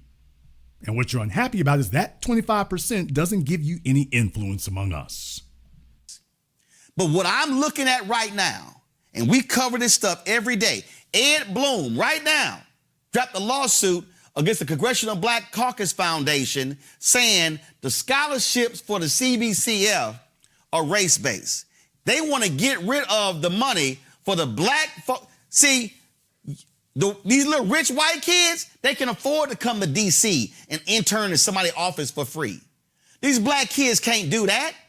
All right, let me go ahead and deal with that right there. Ed Blum, we've been talking about him forever here, y'all. Roland Martin was not talking about Ed Blum. We have been roasting Ed Blum now for years. We've been on top of this since the beginning. We've been talking about it consistently the whole time. We've been tracking it the whole time because Ed Blum joined Common Cause with the Asians that President Joe Biden told all of us that we need to be protecting. What? Remember? So Joe Biden tells us we need to protect the Asians, and then Ed Blum says, you know what, you're right, we need to protect them. Well, I'll be damned. We caught you again, Roland, buck dancing, ass kissing, and being the flunky for them. We caught you again. All they're doing now is just carrying out the protocol that Biden said. They're protecting Asians. Or at least using Asians as their shield to protect white supremacy, but they're protecting Asians. So this is no different than what was going on under the Biden administration or the Obama administration for that matter. But let me go a little bit further, y'all. Let me go a little bit further. I want to go a little bit further right here. See, this is the part right here that the big fat honey bun head looking nigga don't want to hear. Understand something. Donald Trump got in the White House. And the first order of business was Donald Trump started hitting up these law firms. The law firms that had been giving him hell all this time. Y'all remember he started hitting up them law firms, remember? He started hitting them up and saying, you know what, y'all, we're gonna knuckle y'all under. First thing we're gonna do is I think Paul Weiss was one of the firms. first thing he started doing, he didn't go after cities. He went after law firms, private law firms. Now, Ed Blum has been a problem now for the last decade. Why didn't Joe Biden do those law firms that are backing Ed Blum the way that Trump just did Paul Weiss and them other firms? Why didn't they do that? Why isn't the Congressional Black Caucus doing that? Because we just watched Trump do it last year. See, folks, I'm going to take away all your excuses. As I said before, you can't defend Joe Biden because you can't lie anymore. When he got in office, he had the House, he had the Senate, he had the presidency. So it would be all on him. Anything that doesn't get done, the blame is firmly at his feet. You can't blame anybody else. And you can't claim they didn't have the power to do it because Trump just showed you they sure as hell do. Why is it that Joe Biden didn't do that? Trump just did it. Trump just did it. Why is it the Congressional Black Caucus isn't doing it? In the chat room, you're correct. Hakeem Jeffries and Jasmine Crockett. There's a whole bunch of lawyers in the Congressional Black Caucus. And Jasmine Crockett has a whole lot more free time right now. Damn! None of them are defending us. Notice Roland is curiously absent about that. He's not bringing that up. Yeah, he's talking about Ed Blum, but he's not talking about, by the way, where were the Democrats to shut all this down? Because we just watched Trump do it. And Roland's not explaining, well, why is it the Democrats and the Congressional Black Caucus with all their black attorneys, why is it they're not doing that? Roland? What's your excuse for them not doing it? And what's your excuse for not having a 4-hour program to talk about it? And your excuse for not grilling them about it when you go to see them? Then again, they load up your plate, or shall I say your feed bag, with catfish and nuggets, and that pretty much keeps you occupied. So, occupied and satisfied at least till lunch. These black kids can't work for free in the State Department, in internships, and in fellowships. You got to have money. These white folks going after that. Y'all Negroes real silent about that. But y'all love to holler, buck dance, and oh my God, he said there, support the Democrats. And these people are attacking every facet of black America every single day. And y'all ain't saying shit. But you know why? It ain't no shock all of a sudden y'all start opening y'all mouths. It ain't no shock Amber Rose saying her bullshit to Nick Cannon on his podcast. You know why? Because y'all always show up around elections. See, Nigga, what? People, this microphone right here. This microphone right here has been a flamethrower now, going on 2 decades strong. This microphone has been a flamethrower, going on 2 decades, consistently. No matter who's in the White House, no matter who, quote, wins an election, no matter who, quote, loses the election, this microphone has been mainlining and flamethrowing every single weekend, every holiday, while Roland is sitting up there eating up all the damn butterball turkeys in the store, causing a shortage.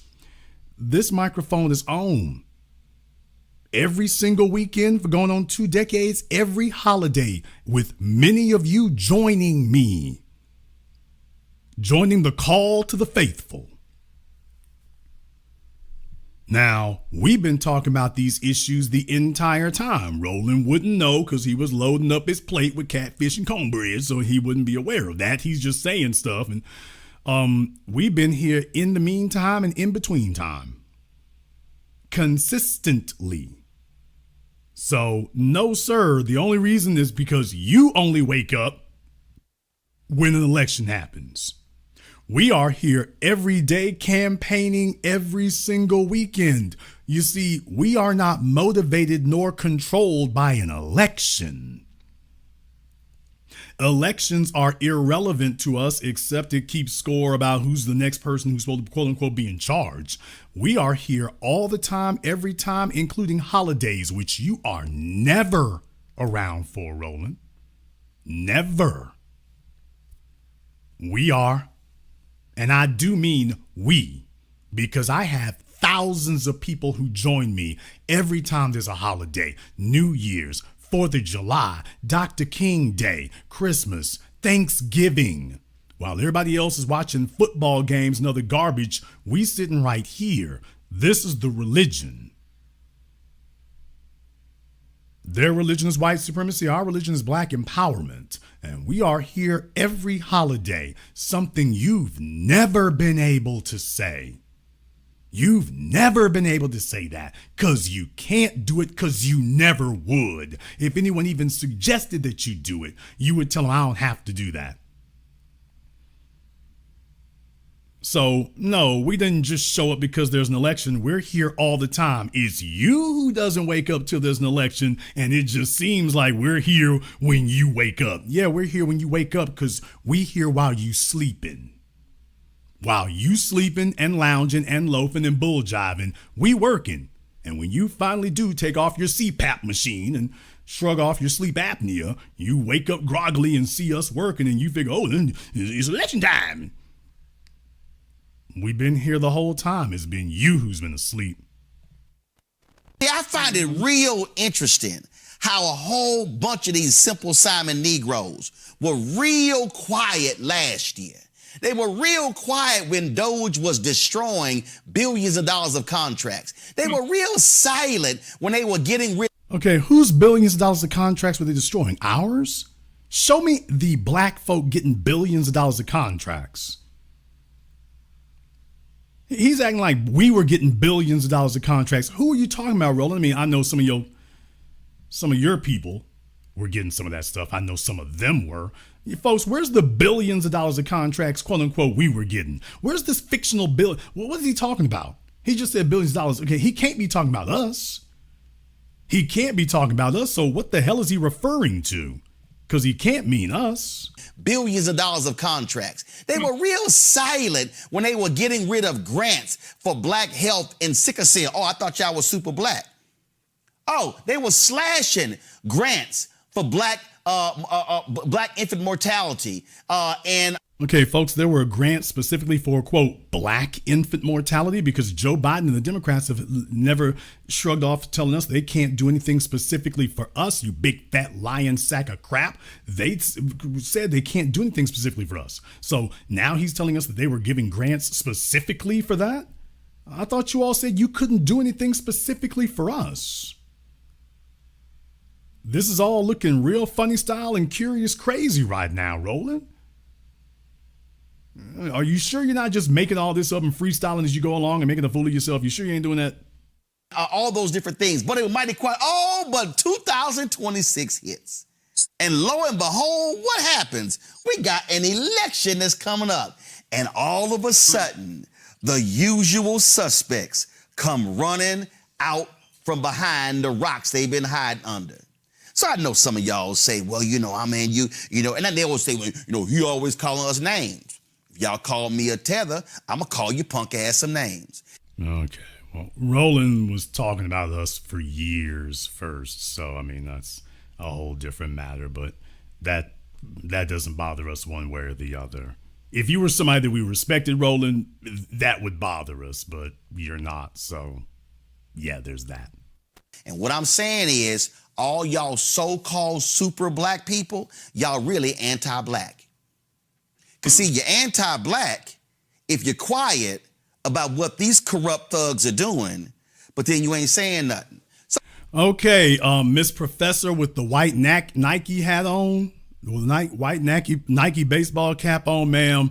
Baby, you sitting there with damn me blonde twists on with your Beyonce shade of Fenty that you wearing. So you need to fall back. No disrespect, ma'am, with your Instagram Zoom filter on. No disrespect. Ma'am, you need to fall back. Yeah, this ain't your lane. You're not going to lecture us or, sit up here and flex on us about blackness. I would be ashamed if I allowed that to happen. You need something a lot darker next to you before you can be indignant. No disrespect, baby. No disrespect. But I can't allow high yellow with blonde twists in their hair to sit up here and flex on me about blackness, ma'am. So the only person need to be looking funny style right now out the corner of their eyes is us at you. There's not enough melanin and not enough brunette in that hair for you to get this over the finish line, ma'am. So you can look crazy as you want to, but yeah, you needs backup. And them two niggas on your sides, that's not enough. So you need some backup, ma'am. Yeah, I cannot take black lecture from you. I just can't. I can't. It's not gonna happen. You ain't. What's your credentials?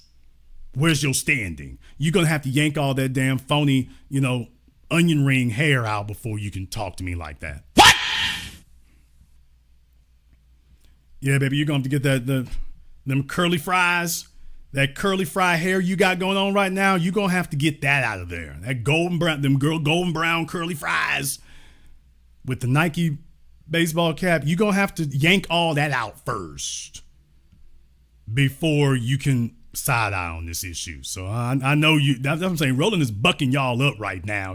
It's not the flex you tell yourselves it is. I just had to read your other two buddies of Riot Act. Baby, it's not the flex you pretending to yourself it is. It's really not. Because see, you're anti-black if you're quiet about what these corrupt thugs are doing, but then you ain't saying nothing. So I just want to know, all y'all with your little USB microphones, with your little YouTube shows, show me how many black families y'all have had on your shows whose loved ones have been shot and killed by the cops, but they can't call the DOJ. I'll wait. But they can't call the DOJ by the cops. Ones have been shot and killed. Y'all have had on your shows whose loved ones have been shot and killed by the cops, but they can't call the DOJ. I'll wait. Okay. How about I name the black folk who got shot, killed, and harmed under Barack Obama and Joe Biden, and they couldn't call the DOJ either because Eric Holder and Kirsten Clark were sitting there to defend not the black victims, but the white supremacist assailants. Oh, I'm sorry. I already gave that rundown, didn't I? And it was only a partial one. Oh, I'm sorry. I already did that, Roland. So that would actually be redundant of me at this point. We don't have a Justice Department to go to. We've never had one to go to. The so-called Justice Department is always back in the police. Remember Barack Obama, Blue Lives Matter? Remember Barack Obama and his Blue Lives Matter statue? That was his response to the murder of Trayvon Martin. That was his response. That was his response to the murder of Mike Brown. That was his. That's what he was on. He wanted to make sure where he stood. And Roland is telling all of us that those were the good old days, y'all. Remember? Roland is now trying to tell all of us a decade later that those were the good old days. Yeah, he didn't come with a back the Trayvon statute. No, it was back the police. Tamir Rice, meh. Small fries, back the blue. So just understand that. All this time, he's hoping that enough time has passed that everyone has forgotten about that, or that there won't be anyone with a significant enough audience to remind you all that that's what occurred. He's hoping that was going to be the case. You were wrong, Tubby. You were wrong. Show me how many of y'all are standing up when black DAs are being attacked. Oh, I'll wait. When black DAs are being attacked, you mean like Letitia James, who proudly boasted that her concern was about LGBT and Asians? You mean that district attorney? How about Fannie the Mammy Willis? How about her? Not enough for you there? I think we just talked about, Mr. Dwayne Richardson. You know, the guy who thought that Carolyn Bryant was too sacred and too pure and righteous to indict. You mean these district attorneys? You mean those district attorneys, Roland? Are those the district attorneys you're referring to? I just want to make sure we're all having the same frame of reference. These are the same district attorneys, right? Those district attorneys, right? Folks, by the way, remember, Mike Brown was killed. Who was the district attorney? A Republican or a Democrat? McDonough? Who was the district attorney? Republican or Democrat, people? And when you take a look at all these other places, Eric Garner, Minnesota, who were the district attorneys again? Were those Republicans? Because according to Roland, as long as we can get away from the Republicans, we got somebody listening to us. We got folk acting on it. Really? Because I'm going over the places here and whatnot, and I'm like, where's Geronimo Yanez? Where's he at? Daniel Pantaleo, Daniel Pantaleo and his henchmen. By the way, folks, Daniel Pantaleo and his henchmen. Daniel Pantaleo was not by himself. But Jason, don't try it, nigga. But Jason, don't try it. It ain't gonna go the way you tell yourself it's gonna go. Let me talk. There's the problem. You won't let me talk. He don't want nobody to talk. And that's the problem right there. He won't let us speak. He know he wrong. All right. Y'all go ahead and let this loaf of light bread, sausage, egg, and cheese biscuit head nigga sit up here and speak. You calling names. You can call all the names you want to, but you know you FBA frauds is just wrong. That's the problem right there. Let me talk. You talked about Minneapolis, Minnesota. Okay, well, you say they didn't do nothing. Okay, but they did do something. Remember? George Floyd, y'all was all in the streets. He got killed, and they sent Derek Chauvin and the rest of them to prison. Yay! I got it. I got that nigga. I did it. Roland, can I get an autograph? I got him, Roland. He's down for the count.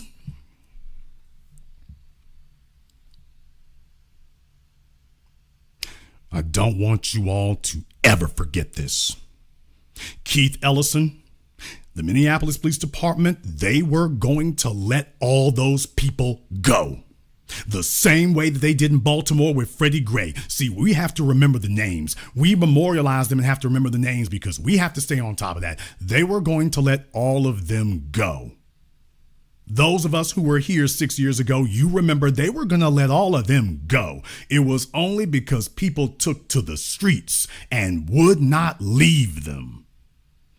That was what got them indicted. The district attorney and the attorney general of Minnesota was like, man, we're going to just wait till everything calmed down and then we're just going to let them go. Because you all remember they were sizing it up. It took them forever to get that done, remember? They didn't issue immediate indictments. They didn't arrest anybody. It took a while. It took a long time for them to finally do that. And it was only because people were in the streets, people were turned up. That was the only reason that happened. Before that occurred, they were gearing up for it's police officers and, it's qualified immunity and we can't really second guess them. And, we're going to get together a grand jury, but we don't know how it'll go. And, it's so hard to convict the police. Folk took to the streets. Folks started turning up. You started shutting things down. Well, get their asses indicted. Hurry up and get them in jail because we about to not have a city to arrest them in. If we don't get them in jail, there won't be a city to put them in a jail in. Now, that was the only reason that happened. That wasn't because of Democrats. That was in spite of them. That was not because of them. That was in spite of them. They were trying to get them folk off and they were going to let them go just like they did in Baltimore. Just like they did in Memphis. Do we need to go down the list, y'all?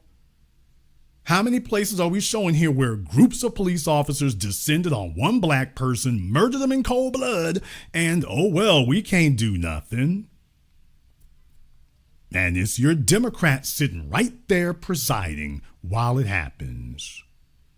Roland's not naming any names. People, do y'all realize I've spent the better part of the last hour and 45 minutes going down a laundry list of names, specific instances, specific incidents.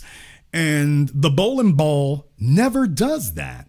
He doesn't go down specific instances, and he certainly doesn't debunk anything I said. He doesn't debunk any of it. He doesn't say, well, this didn't happen. So before anybody attempts to lie to you all or rewrite history, never forget they were gearing up to sit up and tell us, well, there's not enough evidence, and it wasn't unreasonable force, and police officers are allowed to do that, and he did have drugs in his system. That was the Democrats gearing that up, right up until they saw the people wasn't gonna have it. And then next thing you know, oh boy. So that wasn't Democrats who did it. That was the soil who did it. So go ahead and let Mr. Let me talk. I don't hear nothing else. Where'd he go?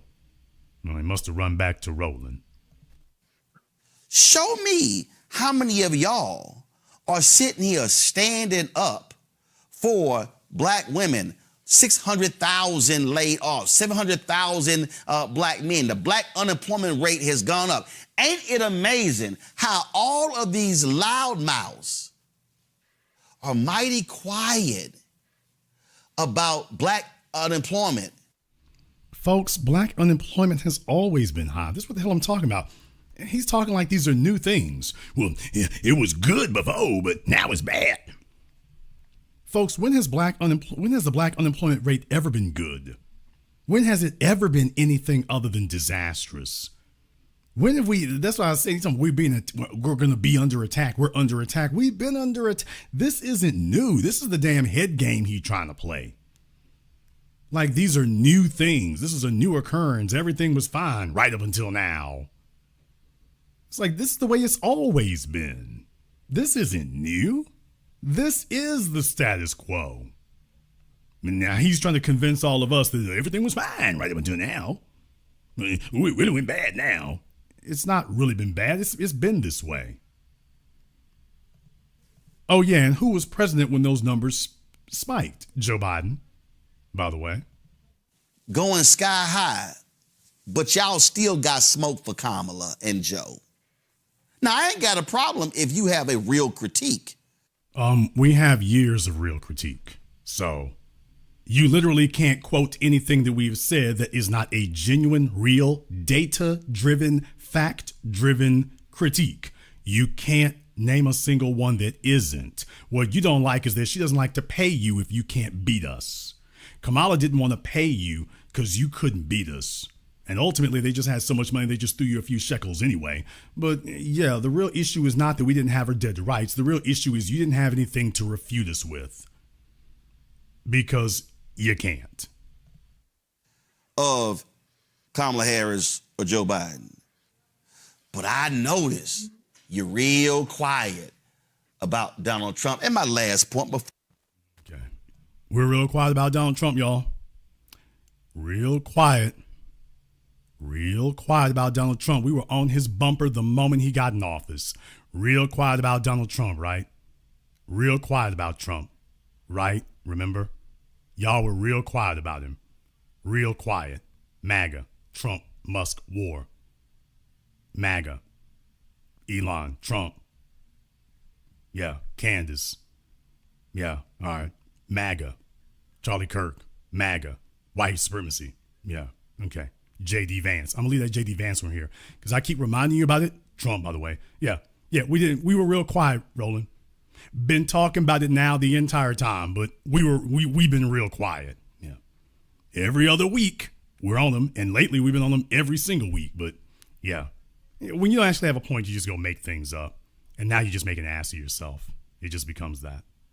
Before I go to my next guest, let me just go ahead and say this here because I ain't got a problem saying it. And I told y'all I'm trying not to cuss, and I was really trying to hold back. No. When has Sassy Brown ever not done that, y'all? When has Potty Mouth Martin ever not done that? I'm trying not to cuss. You just need to try not to talk. That's what you need to do. Forget not cussing. You just need to not talk. That would help you more than anything if you didn't do that. That would help you more than anything. And somebody tell Tina Knowles, what? She needs to quit trying to amen everything.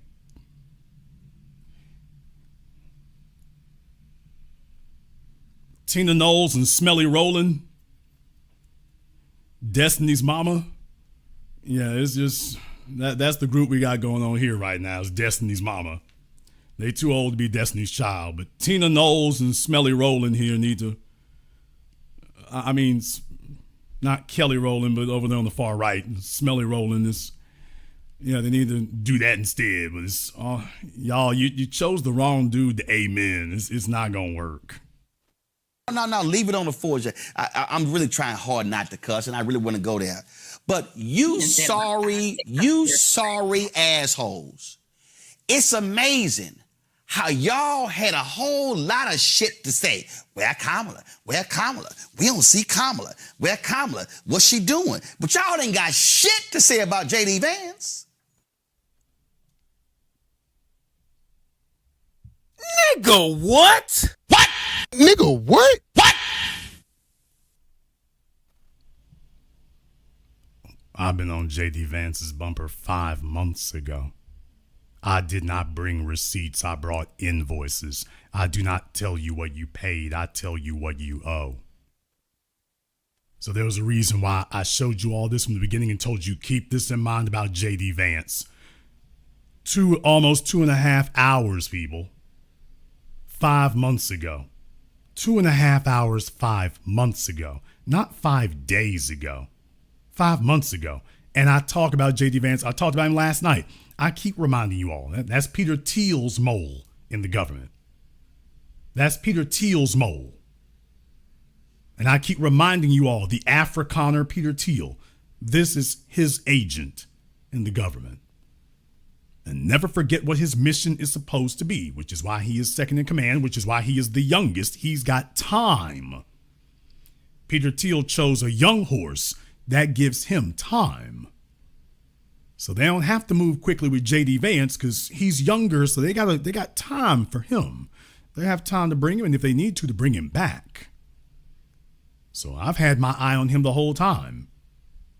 It's Roland who wasn't. So I wanted to keep that in mind right there for you all. But by the way, why does Roland care about JD Vance so much? Because you heard he just said y'all didn't say nothing about JD Vance. Okay, well, I wonder what his beef against JD Vance is exactly. Certainly it is something that centers on us and our people that he has an issue with. Right? To say about JD Vance. Oh, it's amazing. It's amazing, you simple Simon Negroes.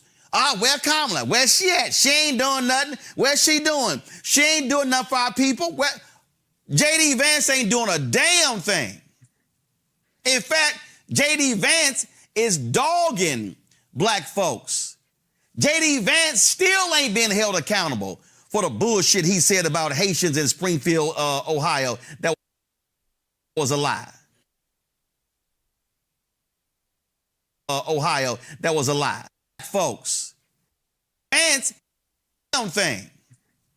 In fact, JD Vance is dogging black folks.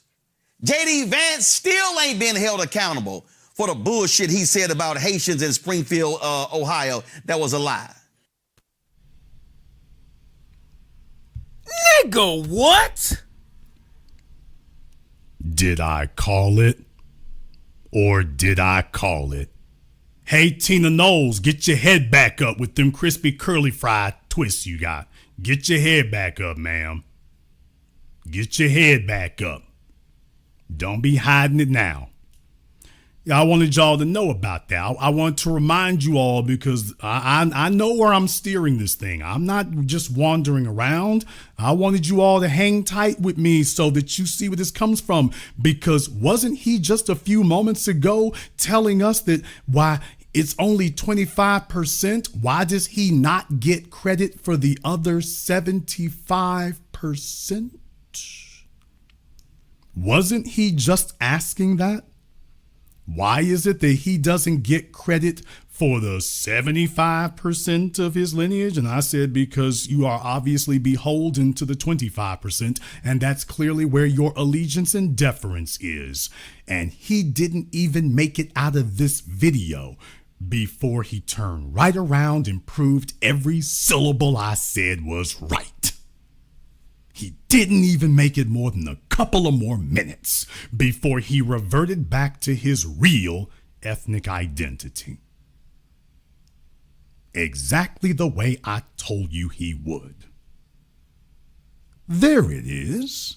Yeah, that right there. That's what we're talking about. So you and the other hyphenations, I'm Haitian American, Jamaican American, I'm Haitian Black Jamaican, I'm Caribbean American, Cape Verdean, I'm Afro American, Dominican American, Puerto Rican American, Cuban. Okay, Puerto Rico's America, I get that. I'm just saying Latino American, Cuban, Costa Rican, Virgin Island. Okay, we're just not playing the bull crap, man. We're just not playing the bull crap no more. That's all. So when we start hearing them little cues that let us know it's okay, you one of them, because you can't be fake forever. You all are not smart enough or disciplined enough to be fake forever. And you're going to let us know when you off code, and there you go. See, here's the thing. When you say black, you done said everything. We're not the ones delineating ourselves from you. You're the ones who delineated yourselves from us. And we just said, you know what? From now on, everyone will be required to hold that energy. You said everything when you said black. If you are on code with black, and that means that you would be on our side, on our defense, as we are on everybody else's. This where you're going to sit up here and try to utilize and exploit it for your own personal benefit. And okay, you FBAs defend me, and then I'm a free agent the rest of the time. It's like, okay, we just stopped playing that game. So you know what? Be a Haitian. That's what you need to do, Roland. You need to go be a Haitian. And when the thing comes down, you and the Haitians need to get out there and swing it for yourself. That's what needs to happen. Do not call us. When Trump got into office, what was the first thing that Roland did, y'all? He got the Haitians. We need some help over here. When they started giving the Haitians the hell down there in Del Rio, Texas, Joe Biden was like, everybody else can stay, except y'all Haitians. What did Roland do? They gathered up a bunch of Haitians. We really need FBA to come to our rescue. And I was sitting right there proud to say, oh, hell no. We ain't going nowhere. We ain't stomping nothing. Donald Trump got in office. He saw, oh, hell, ain't nobody coming to the defense. Man, look here, round them up. Round them up. And as far as I'm concerned, you should be happy with that. You're very happy to buck dance. You're very happy to bed winch. You're very happy to ass kiss. Call Zaddy.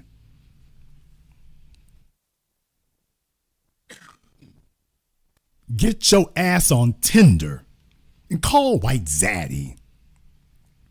Get your ass on Tinder and on Twitter and go ahead and bug dance and go get Becky to come bail you out. Come get them to come do that for you.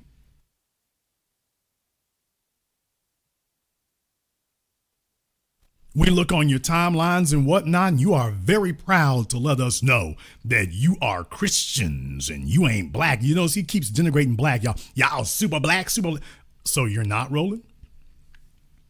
Y'all folks who's super black, we never called ourselves super black. We just call ourselves black. There is no super to it. You're either in or you're out. As I just said, when you say black, you've said everything.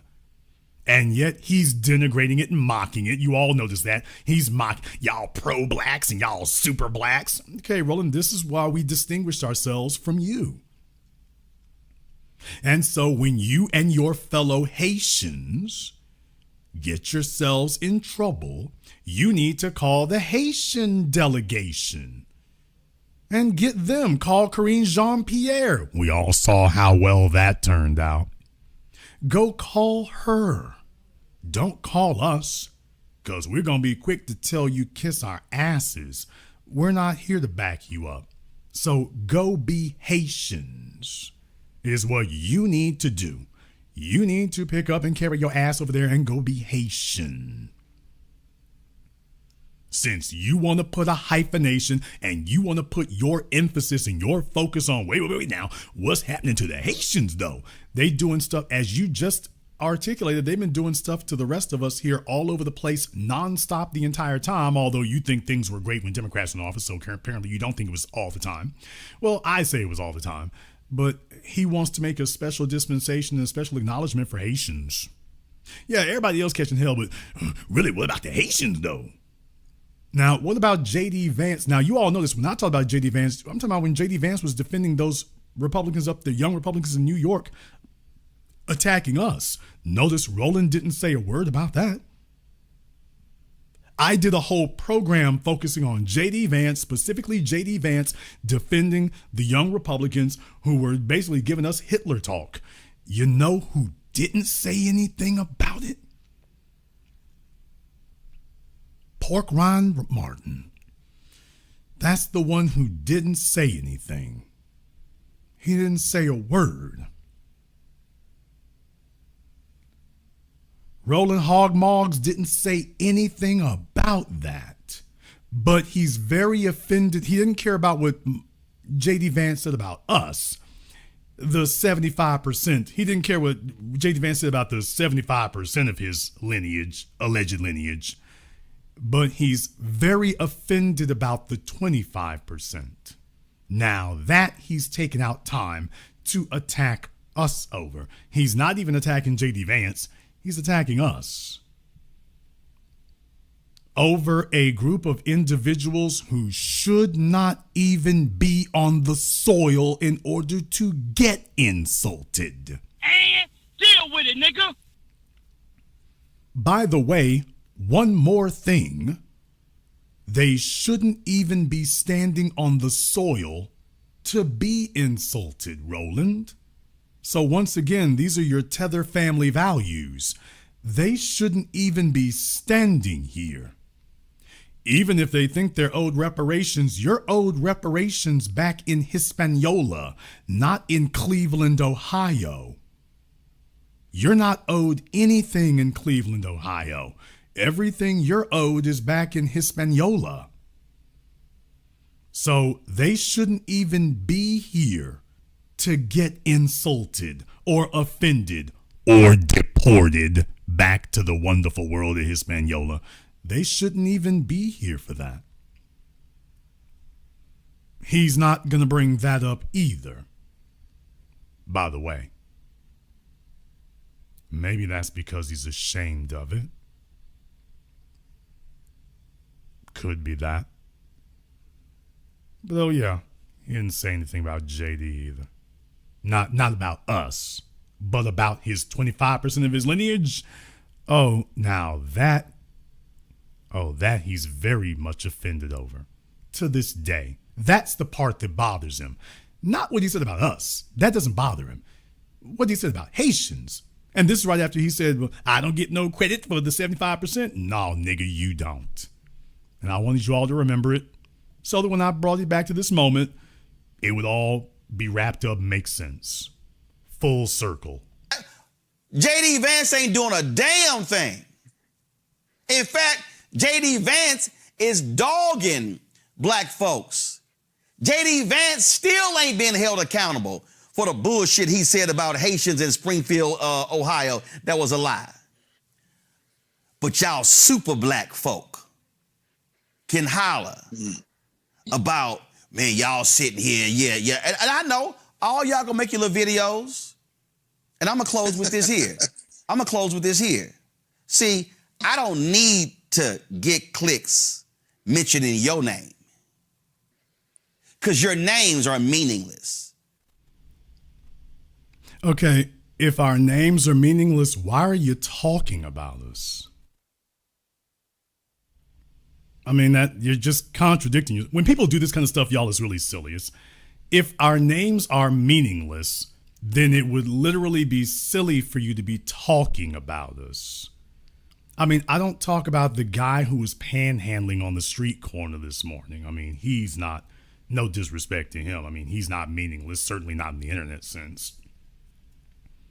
So, Roland, I mean, If we're meaningless, then why in the hell did you devote all this time during your program specifically to troll us? Why? If we're meaningless.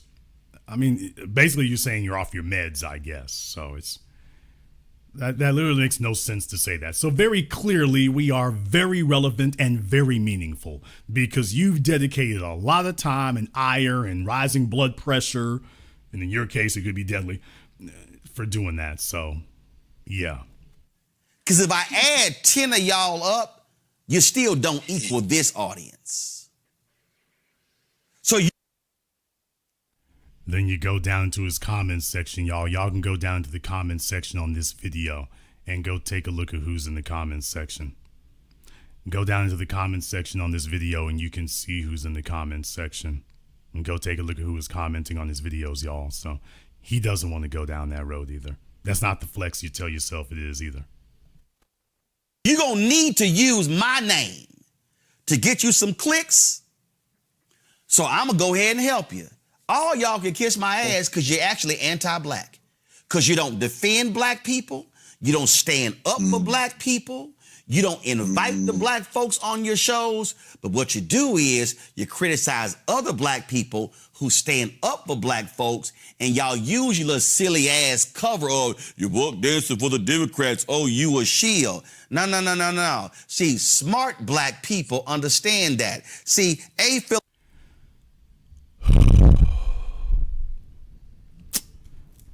One moment.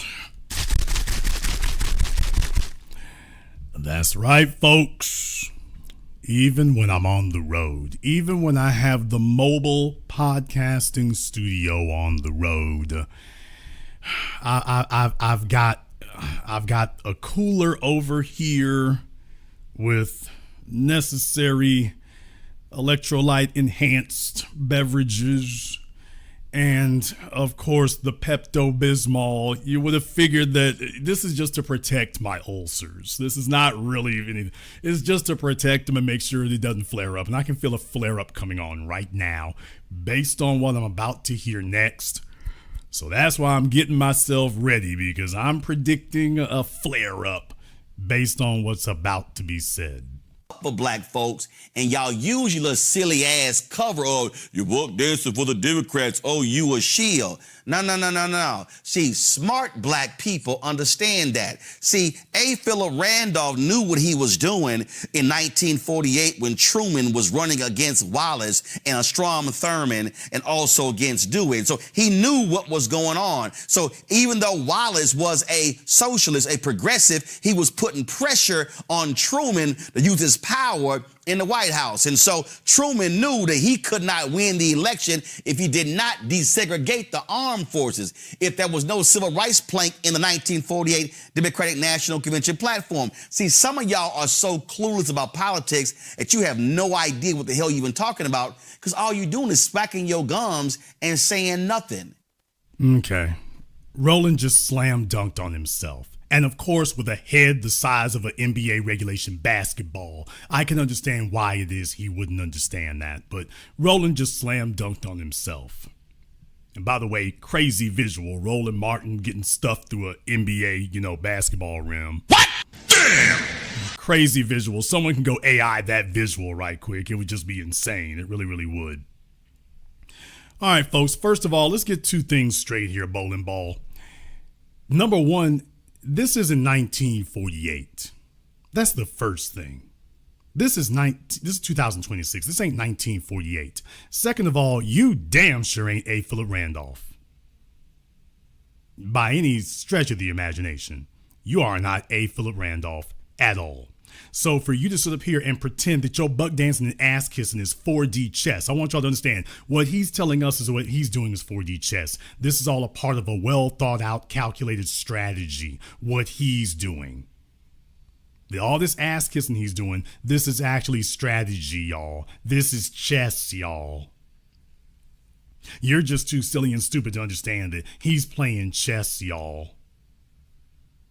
Did you hear what he said occurred? That you had to that A. Philip Randolph and them, they were demanding tangibles specifically for us. The very thing that Roland is telling us that we need to quit demanding from the Democrats. And what's the example that he gives? A. Philip Randolph making specific demands for tangibles for us. That's the example he goes to. The very thing that he's attacking us for demanding today. That we're saying there must be specific tangibles specifically for us in order to get our support. You have to give us specific tangibles. So what you have to do, desegregate the military, have a civil rights plank on your platform, and all we're saying is, yeah, Roland, that's exactly what we're demanding today. We're demanding that the Democrats make specific, tangible promises. What they've given Jews, what they've given Latinos, what they've given LGBT, what they've given white women. Yeah, we want that right there. Specific tangibles. We want you to tell us what you're going to do for us that's going to get to that vote. You know, the same way that you just articulated with A. Philip Randolph. Just like that. And Roland is giving us the example, but then telling us don't do that. He's telling us that, yeah, that's the example and that's the goal. And then we say, yes, that's exactly what we want. He said, nah, y'all shut up and sit down. Stop trying to do that. Stop trying to do that. With A. Philip Randolph, he could demand that. What you need to do is you need to demand Medicare and Medicaid. But there's already a Medicare and Medicaid program. You just need more of that. But A. Philip Randolph wanted things that were not there already. Not stuff that already was for everybody. He wanted specific things for us. And he wanted them to make specific promises and to write that in their platform to say, this is what you're going to get if you vote for us. To everybody, black, white, when you vote for us, we're going to put this civil rights thing into effect. Well, yeah, we want you to go and do that.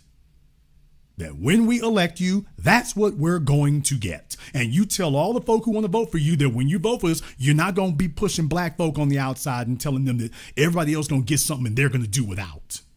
That they can vote for something for the rest of you, but that you're not going to vote for something for them. No, you're going to vote for us and they're going to get something too. It might be meager and modest, but they're going to get something. We're not going to do this thing where everybody votes and everybody votes to agree. All right, well, we all agree that sacrificing the black folk is the cost of keeping peace between the rest of us. So we'll all get something, but we all agree the blacks don't get nothing, right? Right? All right, good. We're good. No. You want our support? You are going to tell everybody, and here's what we're going to do for black folk. Here's what we're going to do specifically for them. We done did plenty specific for the rest of you, including break the law. We have broken and ignored the law across the board, everywhere from Israel to the southern border. Where black folk are concerned, it's like, okay, it's time for you to say do or die, no matter what, by any and all means necessary. We are going to present and deliver tangibles specifically for the descendants of the American slaves. Unapologetic, unadulterated, and absolutely uncompromising. Now, it might not be gigantic, it might not be enormous, but it will be real, it will be tangible, and it will be measurable. Oh yeah, and it'll be just for them.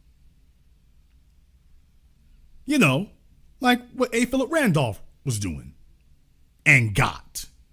Like what A. Philip Randolph was doing and got. Exactly what Roland is demanding that we not do. Although, did you all notice he did want specific tangibles for Haitians? Nigga, please! Oh yeah, you notice now, he did demand specific tangibles for Haitians. He wants them to get their refugee assistance, and he wants them to get their path to citizenship, even though they are illegal lawbreakers. And he wants them to get preferential and deferential treatment. Well, he wants specifics for them, and he's very upset if they don't get their specifics. He wants specific tangibles for his people, the Haitians. Now, for the other 75% of his bloated DNA, well, he doesn't want anything for them. He wants them to shut up. He's telling them be quiet. That we need to focus on Haitians getting tangibles. Because now he'll be at peace and he can sleep well. We need Haitians to get tangibles. But you FBA, y'all need to shut the hell up. All you need to do is make sure the Haitians are good. So you all need to mobilize and stop the evils who are going after the Haitians. Well, okay, what are we going to get? What you're going to get is the satisfaction of making sure that you stop them from going after Haitians, okay?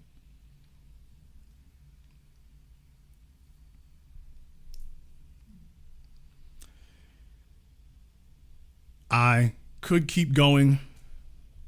We've gone on quite a bit here. This had to be comprehensive. This had to be comprehensive tonight. I was actually going to try to wrap this up in the first hour, but it had to be comprehensive tonight.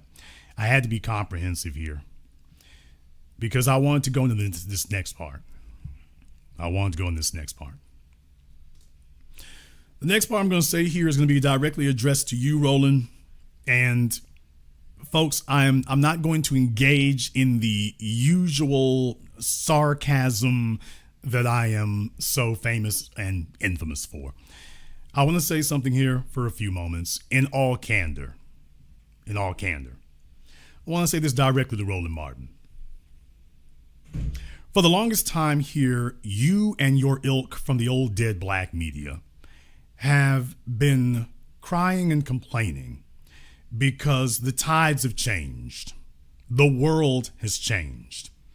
You are holding on to the baby boomer generation and the baby boomer power structure, and it is sand shifting beneath your feet. That is not a growing power demographic. It is a shriveling power demographic that's losing ground literally daily because there are literally fewer of them every single day. I understand that you've been paid. I understand you've been bought. We got the documentation. Donna Brazil slips you the piece of paper. You're a Democrat operative. We call you a shill because you are. You are literally in the emails, literally doing their bidding. Literally. So nobody is besmirching you. No one is insulting you. We're literally describing what you did. You literally got emails telling you what to do, telling you what to say, telling you what to ask. You are not independent. You are a shill and a flunky and a puppet. And there's literal documentation between you and Donna Brazil and the Democrat Party to show it. Campaign finance records showing you getting hundreds of thousands of dollars directly from them. So your real beef with Trump is there's not a check from him with your name on it. That's your real beef. But the other thing here is, Roland, there was something else that we noticed, and I want to put this call out to everyone here. Whether you are FBA or not, the real question is, are you on code? If you're going to be off in your feelings, this is not the place for you. This is the place where we have discipline. So if you were not upset when I called out the domestic coons, then I don't want to hear anybody being upset now. But if me calling out the domestic coons doesn't upset you, but then I call out the foreign coons and the immigrant coons and it does, well, I'm just saying you're exposing yourself as being against us. So let's just get that straight. If that doesn't bother you when I call out the domestic coons, but calling out the immigrant coons does, makes you feel some kind of way, well, you might not be with us after all, is it? You see, if I was standing on African soil and there were a bunch of foundationals coming over there working with the Afrikaners to undermine the South Africans, they would be not only well within their rights, it would be demanding of their survival that they call out. We got to watch some of these Americans coming over here. We got to watch them. We got a bunch of stuff going on. They would not just be within their rights. It would be a requirement of their survival. If we were doing the same thing over there, it would be a requirement of their survival to call it out. And I would be right there at the forefront. I would not be in the back. I would be at the front. I would be the tip of the spear. I would be hosting the program over there. Which is what you don't see over here. What we get is Candace Owens and Coleman Cruz and Roland Martin. And deal with it, nigga. A bunch of sleeper agents and double agents who have been laying in wait now for years or even decades, and all of them with the exact same story. They were all caught young by white interests. They were brought into white corporations and told if you dance and sing the jig, you can be elevated in our system. And some of them prospered greatly. Roland's still working on the prospering part. But some of them prospered, and some of them prospered greatly by attacking the interests of the group and putting their personal benefits ahead of our own. Now, there's the problem that we have. We don't have any friends in the Democrat Party, Roland. I don't have to get that through your big, thick skull. We don't have any friends in the Democrat Party. We don't have any. There are none. There are no receptive people to us. You want to cheerlead for them because they cut you a little old check. What you haven't done is make sure they cut one for everybody. Now, there's the difference. That you didn't walk off in the room with them and say, what Dr. King said, we come into Washington to get our check. He didn't say, I'm coming to get my check. He said, we are coming to get ours. You show up to get yours. And then come back and tell the rest of us, all right, y'all, I got my check. Now, y'all need to stay in line so we can make sure I keep getting mine. If you were not a traitor, what you would have done is every time you talk to those folks, you would have told them, I did not come here for anything for myself. I only came here for what I'm going to get for my people. So you and I are going to discuss that and specifically that. And then when they start telling you what they can't do, you start regaling them about A. Philip Randolph. See, the A. Philip Randolph speech, you're supposed to be giving that to the Democrats. When they start trying to give you excuses for what they quote unquote can't do, you're supposed to be giving that to them. You're not supposed to be saying that to us. You're supposed to be saying that to them. Instead, what the flunkies do is they come here and they attempt to lecture us to get the field slaves back in line and to tell us that we don't need anything except to keep supporting the status quo and just pray and hope that eventually a crumb will get flicked off the table while Roland gets to walk away with his check that he got. So here's the deal, Roland. You want the powers of the foundation to start considering the Democrat Party? Well, then here's what you can do, Roland, and I'll even work with you on this. I'll even work with you on it. What? Oh, I will. When the Democrats put into their party a plank specifically for the foundation, you know, what you said about A. Philip Randolph. Yeah, Roland, you and I have found a point of agreement, right? We found a point of commonality, right? You cited A. Philip Randolph, a civil rights plank in the party's platform. I'm so glad that you introduced that concept that we've been talking about forever and that you have been fighting and evading. You've been trying to tell us we shouldn't demand that. So glad that you finally come around to it. So, Roland, if you'd like us to start extending our support, then here's what we'll do. You start bringing up the Democrat candidates. And if you don't like the way Donald Trump is doing things and whatnot, we want Democrat candidates who are going to give us the same energy that Trump gives MAGA.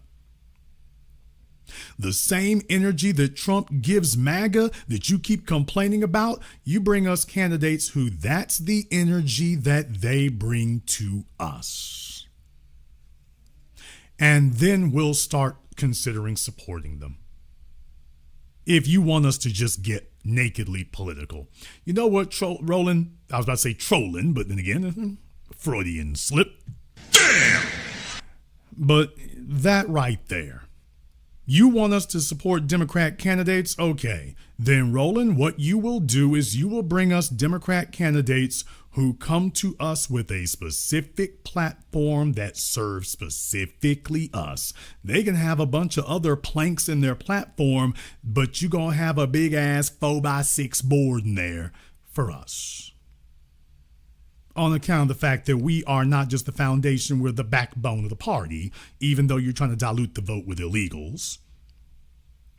But since we are the backbone of the party here, then what you're going to do then is you're going to bring us candidates who are going to have that platform plank, you know, the way that you said Philip Randolph did with Truman. Yeah, it's going to be that right there, Roland.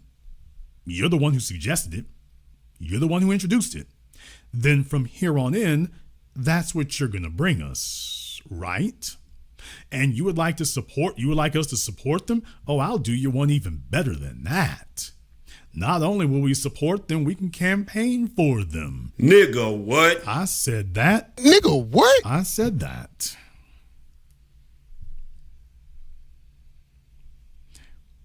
But we ain't got nothing to talk about if we ain't talking about tangibles. So if you want us to support anything, then you're going to have to give us people who do specifically what you just claimed was the way to do things. Do you claim that's 4D chess? Okay, it's time to actually start doing it. And we're not going to have the tangibles is going to be more Medicaid and Medicare. Get your ass the hell out of here.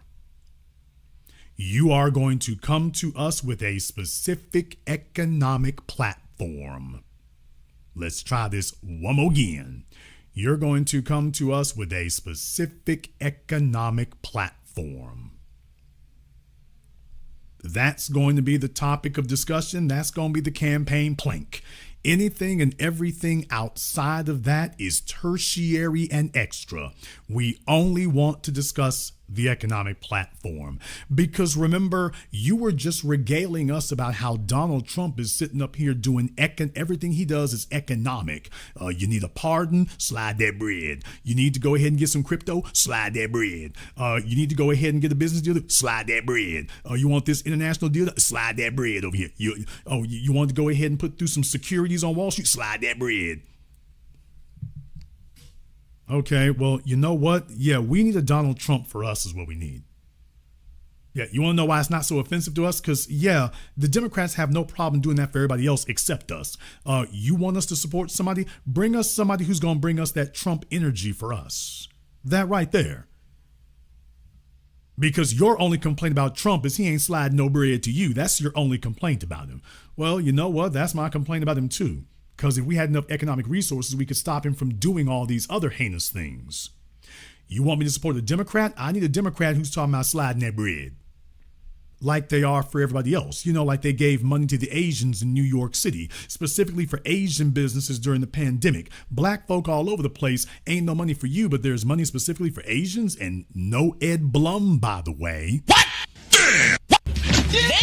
Auntie, What? Damn! Oh yeah, folks, one more thing. Where was Ed Blum when that happened? And has he shown up for that yet either, by the way?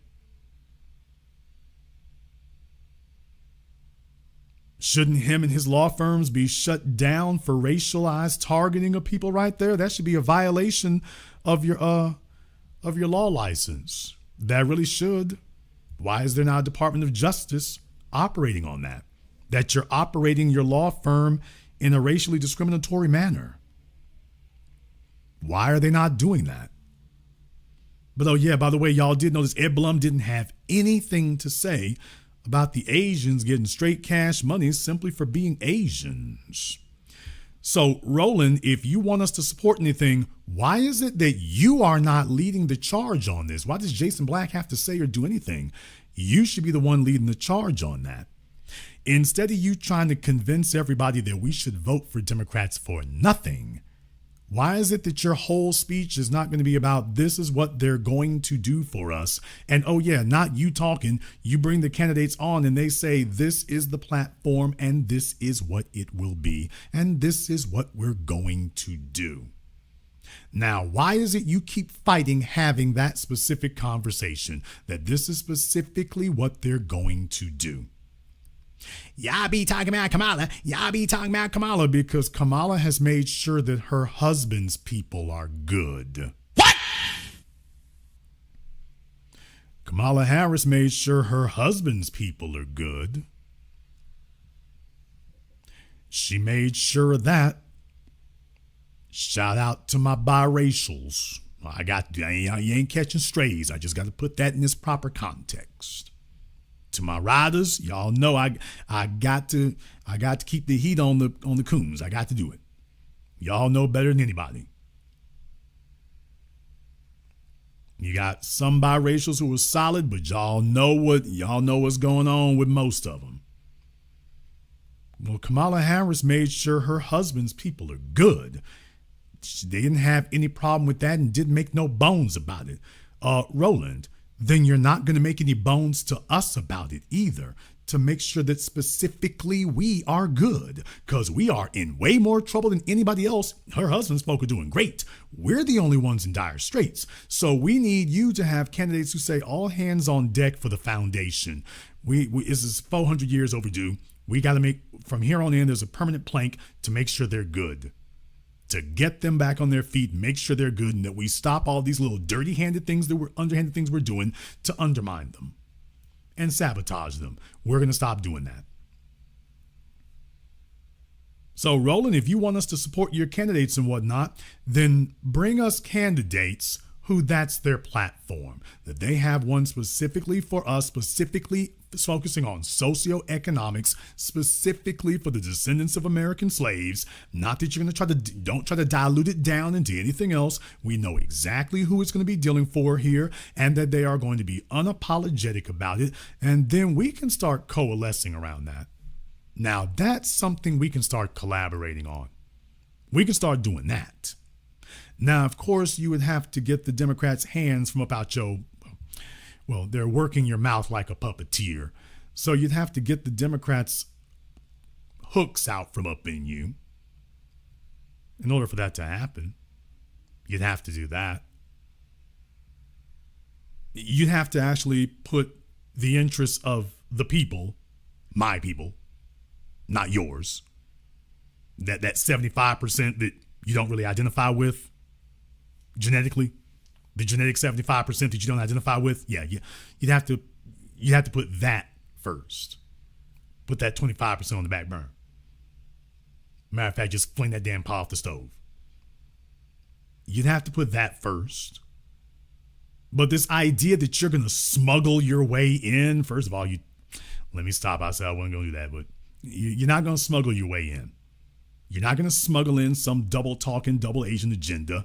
You're going to have to come straight up the middle. We're on to you. We're hip to you. We're wise to you. You're not going to sneak anything in. You're not going to double talk it. You're not going to code speak it. We're looking for all the trick bag language. So you're going to have to shoot straight. You're going to have to shoot straight. And you're going to have to offer us specifically what we said. So, Roland, if you want us to support the Democrats, that's what you're going to have to come to us with. So you're not calling us out for nothing. We're the ones calling you out. Where is the specific black platform for the descendants of American slaves in the Democrat Party? Where is the specific economic platform that they are offering us? Where are the candidates specifically running on a specific economic platform for us? Where are they? You bring those folk to me, Roland, and I'll bring them on over here. We'll bring them on over here because as far as we're concerned right now, you ain't gave us anything to support. Except a bunch of carpetbaggers and a bunch of other liars and shills and puppets like yourself, whose job is to deliver the black vote for white masters. White political party masters, and you guys' job is to deliver the black vote. You're upset with us because we make it hard to deliver that vote. You're not getting it nearly as easily as you used to.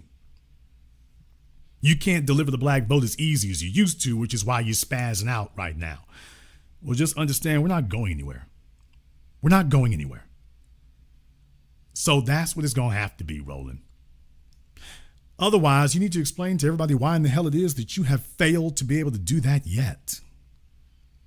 All this time, and you still haven't done it yet. You still have not explained to everybody what is the socioeconomic platform that the Democrat Party has. Why have they not even posited one specific that everyone knows the name of? And then explain to us why all these Democrats who were lifelong loving supporters of Charlie Kirk, so they can support Charlie Kirk, but they can't support the foundation?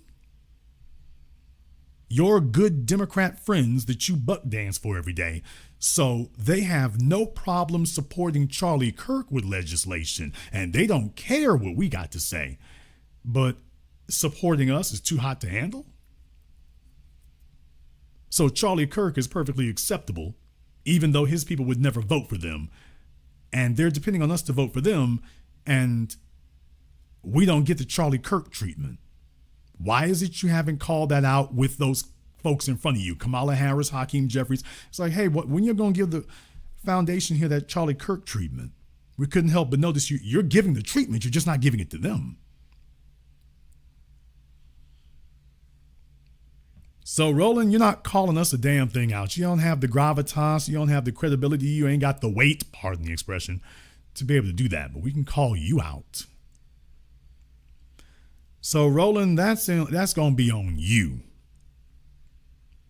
You need to explain to everybody why it is you haven't done that. And if you want us to support somebody, you need to give us someone that offers us the same thing that Trump offers his people. Not no trick bag consolation prizes and minor things that really don't subscribe to us. No, Trump gives specifics to his people. Where's your candidates that are bringing us specifics for us? Where are they? We're calling you out. Where are your supposed Democrat candidates, Roland, who are bringing us specifics for us? Like Trump, and doing it with the same veracity and energy that Trump is giving to his people. Where are they? You got 6-7 more months to bring them up. Where are they? Why don't you come back when you can find some? You got plenty of time. Oh, yeah.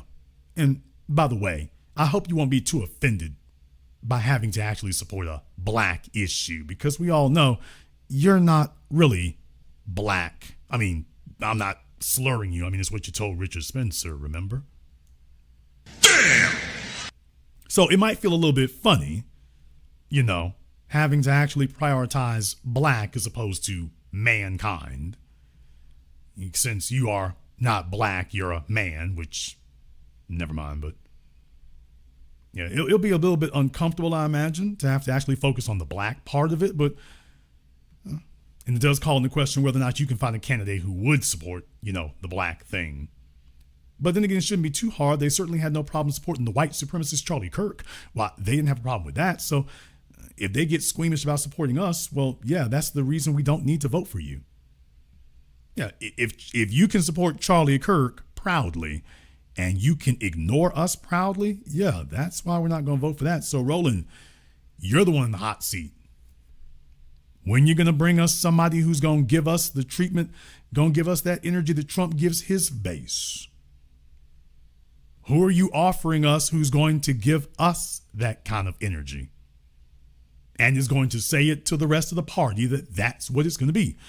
Who is it going to be, Roland? Don't get quiet on us now. You wanted us to respond. We responded. We have responded comprehensively tonight. Exhaustively. Where is it, Roland? You wanted us to talk about it. I addressed everything you brought up. Now you can address this. Who are you going to bring us? Or are you going to do what you've always done and tell us that you don't have to bring us anybody to do that? We just need to stop MAGA. It doesn't matter if the Democrats bring us nothing. We just need to stop MAGA because Roland already got his check. We just need to make sure Roland's check stays good. Maybe it's time for Roland to start looking out for our check. So the ball's in your court now, Roland. The ball's in your court, man. Yeah, I want to do it. I want to do it, y'all. I really, really do. I want to do it. If I can, I'm going to go ahead and try to do that there. I'm going to go ahead and try to do it. If I can get it done there real quickly, I may see about that. So, but if I can, that's okay too. So we'll go ahead and try it. If I can do it, I'll do it. If I can't, I won't worry about it. However, you might disagree. You might. Therefore, we're going to go ahead and get things up and going on the Zoom for you all here tonight. I know we've gone a little bit long with the monologue here, but it was necessary for me to go ahead and to do that.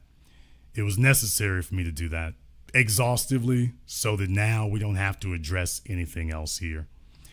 We don't have to address anything else. So whatever they're going to say, that's what they're going to say. In the meantime here, we're going to go ahead and take a very brief commercial, non-commercial break. However, brothers and sisters from around the world, before we do, I want to thank everyone who has contributed to support tonight's program on PayPal, Super Chat, Venmo. Shout out to Karen. The only Karen that we all like here, of course. We especially appreciate that. Shout out here to Logic Before Emotion, to F. Freeman Blackman, or J. Freeman Blackman, rather. Queen Black Phoenix, to my man, Mr. Cochran. Thank you very much for your support tonight, brother. Black Powder Podcast, too. Thank you all very much for your support. To all of you here in the Super Chat, thank you very much here as well. My man, Lane7939. We're going to take a very brief commercial, non-commercial break here, folks. When we come back, we're going to open up the Zoom for you all's phone calls and more. This is the Black Channel. Be the teacher, knowledge on the block. Got the kids learning, minds open like a lock. Books and skills from the east to the west. Bringing education, yeah, we're simply the best. Classes on fire, brains burning with desire. Innovation driving like a tire through the mire. Math, science, history, we got the whole range. Kids hitting new heights, teachers making a change. Used to be the teacher, stacking up the grades. Future bright shining, no need for no shades. Got the youth thriving, moving up the ladder. Smart and sharp, brains growing fatter. Lessons so lit, yeah, they stay in a blaze. Every mind sharp like a sword in the haze. Mr. B in the house breaking knowledge chains. Education kingpin, we repping the gains. Used to be the teacher.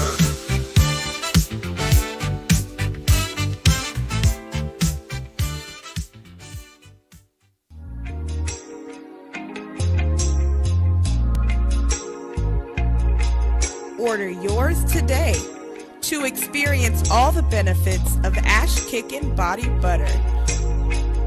With skin so smooth and soft, you'll thank us for it. Shop Ash Kickin' online.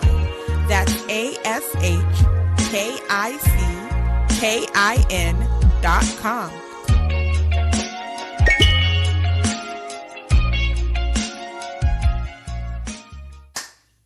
Hi, this is Brenda Starr, creator of Poetry with a Purpose and author of the book Pressed But Not Crushed. Pressed But Not Crushed is an anthology of political poems that address current and historical issues in American descendants of slave population and African American population. The book describes slaveries and its residuals, Jim Crow segregation, social depredation, and other relevant issues to American descendants of slaves and African Americans, including the current political climate that does not address our issues.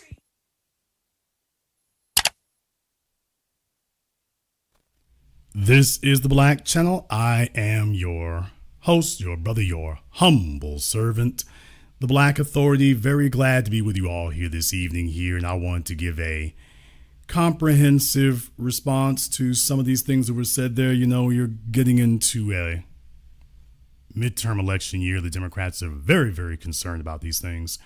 It has not gone well for them at all. They're very unhappy about it.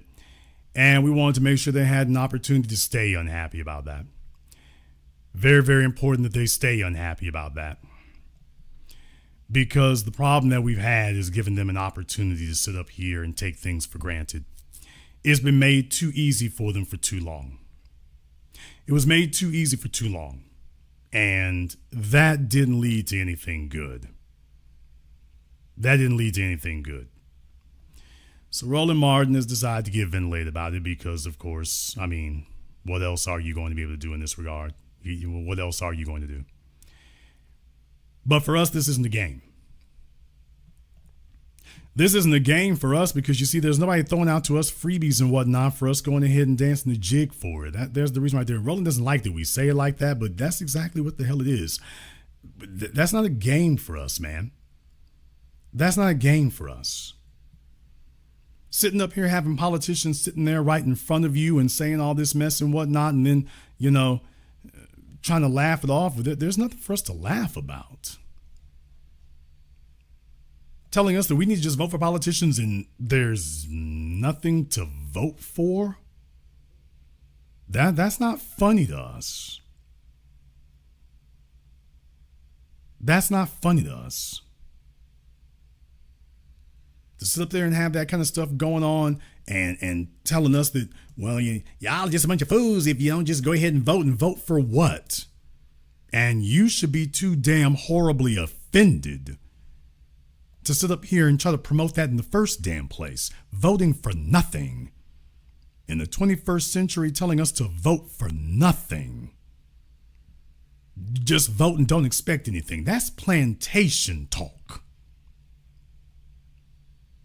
That's buck dancing plantation talk. He's in the 21st century thinking he gonna straw boss on us with that plantation talk that he been sitting up here doing and whatnot. And them folks got him messed up in the game thinking that that's what he's going to do. So it was just kind of imperative here for me tonight to go ahead and explain that to them like that. And to say it to them and let them know exactly what it's going to be. So he wanted us to respond to it. He wanted to hear what we had to say. And I was just like, okay, well, you know what? We're going to do that then. We're going to do that. So, Roland, as I said, the ball is in your court now. The ball is in your court now. And this is your opportunity to go ahead and do that, but the ball's in your court. You want us to respond? The ball's in his court now. Let me go ahead and pin the link to the Zoom there in the chat room here. I'll let everybody come in here. And Roland, I wanted to play a little song for you. I wanted to play a little something for you here. You thought you were calling us out. Now we called you out. So Roland, what you gonna do? What you gonna do? What you gonna do? What you gonna do? What you gonna do? What you gonna do? What you gonna do? What you gonna do? What you gonna do? What you gonna do? The ball's in your court now, Roland. What you said, you want us to talk about it? We ready to talk. We are ready to talk. You got my email, you got my number, you got my Zoom link. You know exactly where to find me. You know exactly where to find us. So what you gonna do, Roland? You called us out. Hey, we front line. What's up? We ain't gone nowhere. We're right here. So let's talk business. We ready to talk business. Did you bring us any business for us to discuss, or did you bring us more vote for nothing and ass kissing? Which one did you bring us, Roland? You brought us business, Which one did you bring us? Hey, Greg Carr. You and Tina Knowles. And Meesy Unsexy Red. Y'all can go ahead and join it too if you want to. What'd you bring us? Let's discuss business. We ain't ducking no fade. Nowhere. We ain't ducking nothing. What did you bring us? What we gonna talk about? We're ready to chop it up. So what are we gonna be discussing? Or are you going to tell us just more Democrat ass kissing so you all can get a check, but there's no actual black agenda or anything for us to discuss? That, well, the black agenda needs to be Medicaid now. Okay. Medicaid is the black agenda. Trump is not offering his people Medicaid. That's what you all are complaining about. So when are you going to start offering us what Trump is offering his people? Y'all don't need all that. Okay. So now you're going to tell us what we need. So, y'all, I'm ready for it. 20v1. No problem. We're ready to discuss business. I'm ready when you are. I ain't going nowhere. I'm ready when you are. We sitting right here. So, Roland, don't act like a fool and don't sit up here and start clowning. Don't start buck dancing and jiving. I know it's hard for you. You know exactly where to find me.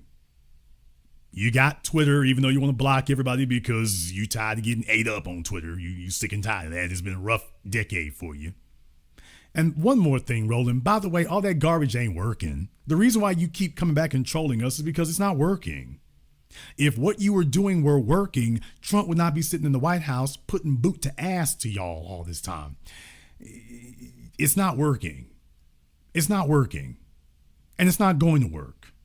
And you know full well that even if the Democrats do get the House and the Senate back in the midterms, you know they're going to be screwing up all over again because they're unpopular. Trump is herpes and the Democrats are gonorrhea. Nobody wants to catch either one. So that's not going to be enough. Now, if you really want to stop the bleeding for good and stop sitting up here grandstanding, if you don't want to just be grandstanding for nothing, because that's not going to do you any good either, okay, we can go ahead and discuss some tangibles. So let's do that. If you're very scared and very worried, you can bring High Yellow Love and Greg Carr and Misi Hana. You can go ahead and bring her. You can bring all of them, dude. Just bring all of your comfort blankets. You can bring them with you there. I don't know how they're all going to squeeze into, you know, your 1988 Volkswagen Beetle. What? But bring all of them. The Sprinter van that you wanted to sue people over and whatnot, you know, it's just, if you ever get your insurance check, pay out for that one. If you need me to slide you a few dollars and whatnot to get an Uber to load everybody up, I'll get an Uber Black. That might offend you to be in a black, but we'll see about getting you an Uber Black and you can load up Greg and the Supremes that he got with him. You can load them up and ain't no reason to play around about it. But by the way, there's no reason for any of you not to get in touch with me. You got my email. You have my Zoom. You know where to find me. I don't have a call screener. There's nobody blocking you. There's no reason for you ever to not get through to me. Ever. Roland had me chasing him around New Orleans a couple of years ago. Can you imagine what Roland would have done if I rolled up on him, y'all? You want to talk about somebody going into anaphylactic shock on the spot if I rolled up? I roll up to him, shake that hand.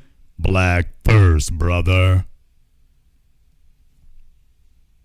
Y'all think Roland been bucking his eyes before? Can you imagine? Like Sleazy E in that Real Compton City G's video. Roland, see that happen? Oh, man. Oh, Jason Black. I didn't know you were going to be here. I thought you'd be broadcasting in the night. Oh, Lord. Oh, Lord. I didn't know he's going to be here. Oh, no. Oh, where's Meesy? Oh, man. Don't worry about it, Roland. Just bring Greg and the rest of them. It'll be an Essence Festival. It'll be a bunch of middle-aged ladies up in there and whatnot. It'll be plenty of middle-aged women, and they'll be in debt and at the festival and stuff. So life ain't gotta be this hard. So what are you ducking for now, Roland? You called down the thunder. Here comes the lightning and the rain. So where y'all at? Hey, y'all, they wanted to call us out. Okay, now we saying, where you at? Where you at? Don't pretend like we don't see nothing. Let's go ahead and jump over here on Zoom. I got my man Superpower Media up here on Zoom. What's on your mind, brother? Jason, did you say that old niggas be smoking old weed? Hell yeah, you know them Pan-Africanists, bro. You know them, boy. When they're all gray haired and whatnot, you know, they keep a pack around, but it ain't never fresh. Ain't nothing never fresh. It's all it's all hard and used. They buy it big in bulk, you know, because they only move around a whole lot. But it's always from somebody nobody ever heard of. They get their weed from a plug that, you know, it's from back in the day. It's a nigga he been buying his weed from back since the 70s, you know. So it ain't no young niggas. It ain't nothing like that. When you said that, Jason, I almost fell off my couch. Yeah, like they still buying their weed from Nicky Barnes. What? You know, he do like a lot of old weed. Yeah, they still buying their weed from Frank Lucas. So it's the young plugs, they got their number. So they still buying weed from the same nigga they bought weed from for 50 years. So it's lifelong customers. And if you had a caller with Roland in New Orleans, he would have squealed like a pig, man. That dude he's out of his mind, man. I mean, and here's the disrespectful thing that I'm looking at. They're still looking for the old niggas, and the old niggas are dead and gone. The civil rights generation is gone, Jason, and that's who they're looking for. They can't believe that they've been replaced. The foundation of Black Americans are standing on 10 toes down, and we want something for our vote. We're not gonna accept nothing but a check, cut the check. When you coined that, man, you had politicians mentioning that. They know who we are. They playing in our face, and every year they bring out these clowns to try to punk us out and try to bully us, man.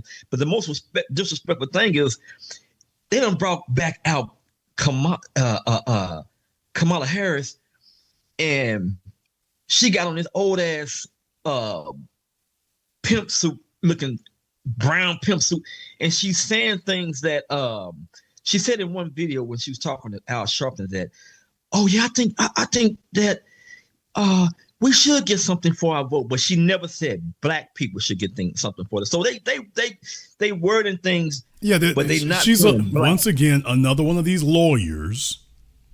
Where's our legal representation? She's the damn vice president of the United States. She's an attorney. You keep talking about her credentials. Ed Blum is running wild. Not one of these damn Black lawyers is doing a damn thing about him. Not one of them, and certainly not giving him a taste of his own medicine.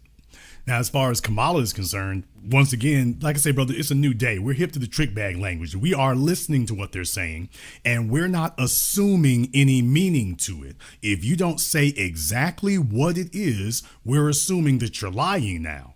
So when she say we should get something for our vote, we're all like, yeah, we waited for you to say specifically what we gonna get. Oh, you want specifics? They think they're gonna play slick. So yeah, she meant when she said we should get something for our vote. Well, yeah, that's a given. That's not saying anything. That's a given that they want something for their vote. Our problem is that we keep noticing you never say what we should get. Exactly. And that's the play. That's the play they're gonna keep running. And thinking that, I mean, we're smart, man. I mean, these young people are smart. The new Black media, we run the yard. that's what they don't realize, that the new black media actually is running the yard, man. And they don't have nothing for it. They can't believe that, wait a minute, these black folks done came along, this new black media done came along and done knocked everybody out the block. I mean, street terminology, man, we we would be the no, we cleared their corners. We cleared their corners. We got them off their corners. Now we holding the corners down. And the Democrats don't call them up and talking about when you're going to go back and get your corners. And it's not going to be that easy because the people are different now. The civil rights generation, it is easy to simply tell them vote for Medicaid and Medicare because that's what they want at this stage in their life. That doesn't resonate to young people. You're trying to give 30 and 40 and 50 something year olds a damn retirement plan or retirement strategy. We talking about building, we talking about elevating, we talking about prospering. We're not talking about retiring. And they're trying to give us the retiree talk and figuring, well, if we just jam that'll be enough. And it's not that they don't hear us. Now, there's the insult of it. It isn't that you didn't hear us. You heard everything we said. You hear us every time. It's you just keep playing dumb or you just outright lie about it. And then you send these other folk out here and just, well, you ain't gonna get nothing. You should just vote against Trump. It's like, you know what? Why don't we just let Trump in? But this idea that you're going to hold us hostage by threatening us with a Trump, well, you know what? You chose to play chicken with the wrong group. We're not going to blink, and we're not going to turn the steering wheel. So let Trump in. As a matter of fact, let Trump and Vance in. Whatever is that worst case scenario you're worried about, let them in. Because as I said, they're not going to just go after us anymore. Y'all been going after us. So now with Trump, that's not nothing new. The only thing that's new is now he's going after you. So yeah, why don't we go ahead and just let everything burn down? And you won't let that happen. Yeah, you FBAs, y'all won't allow that. And now you're seeing us do it. Now that's what's really bothering them, is we said, you know what, let the whole damn thing burn down. Just let it all burn down. And what they're upset about is that we're really letting it happen. Y'all ain't gonna let Trump up in there. Watch us. Now he's in there. Well, y'all are gonna get him out in the midterms. We're not mobilized for that either. I mean, really? That's what it is. I'll let you have the last word. And I think everything that you have done, I mean, when you put up those billboards, man, that was a game changer. Everything you have said has come to life, and they don't, like I said, they don't have a plan. They don't have they don't know what to do. So all we got to do is stand strong, man, and 10 toes down, be one to everybody, man, and just keep fighting, Jason. Thank you for everything, man. Thank you very much for giving us a call here tonight. So Charles, Maurice, everybody else here on the line, just stay on here for me here. I'm going to get to everybody. Let me see if I can get Tarisha up here right quick. Let me see if I can do that. Make sure you all are paying attention here tonight because I got a bunch of folks sitting on Zoom and I don't want them waiting around any longer than they have to be. So Tarisha, let me give you more. There you go. Oh boy, she's on the 2G network. All right, Tarisha, what's on your mind? How you doing, Jason? I wanted to tell you I love your channel and I love how you sticking up for us. And I also wanted to tell you thank you for keeping us informed and keeping us open-minded. There are a lot of Black people that are on this YouTube spaces that are grifters and fraud, and we all know Roly Poly is one of them, and he's funny when you listen to him. He makes you laugh. Yeah, there's the real thing. It would be really bad if we could take him super seriously. That would be the most insulting thing at all. Seriously. Yeah, when he starts talking, it's annoying, but it's not threatening by any stretch of the imagination. I just think it's funny that, they try to threaten us and talk to us as if we children. And they feel like that as Black people, we owe them something. What do we owe any of y'all? Nothing. You owe us. Because y'all want us to come out and vouch for y'all for whatever reason. I don't know why. I really don't care to know why. I've been sitting on the couch since Obama. So most stuff that they talk about, I pay no mind. I don't listen, don't care. I even when they come, because I live in DC, they'll come with stuff like, well, you need to vote, you need to vote. Trump in the seat. I say, so what? Get that bullshit out my face. Yeah, this idea of trying to scare us and scapegoat, you're going to use Trump to frighten us. No, you know what frightens me? What frightens me is seeing Obama back in the White House with Eric Holder sitting there watching Black folk get killed every damn week and then saying we need to have a statute for police is what we really need. That right there scares me. Donald Trump does not scare me. You know why? Because I know exactly what to expect. He told me what he's going to do, and that's exactly what he did. What scares me is somebody telling me, I'm not going to do this to you. Let me in your house, Jason. I ain't gonna rob you. Let me in. let me in, Jason. Don't worry, I got you, buddy. Just let me in the house. I ain't gonna. As soon as I let him in, all right, nigga, drop it off. That scares me. I'll let you have the last word. But my grandfather used to tell me, he said, the Democrat Party is like the sheep in wolf's clothing. You know, they try to bait you in and tell you, I'm a vegetarian. I won't eat you. Just still vote for me. He said, with the Republican Party, you know I'm going to eat you. And I'm going to tell you that I'm going to eat you. If you open this door, I'm going to eat you. Well, you know what the crazy part is? I mean, I used to be able to say that the Democrats were like a wolf in sheep's clothing, but now they're like a wolf wearing a chef's outfit.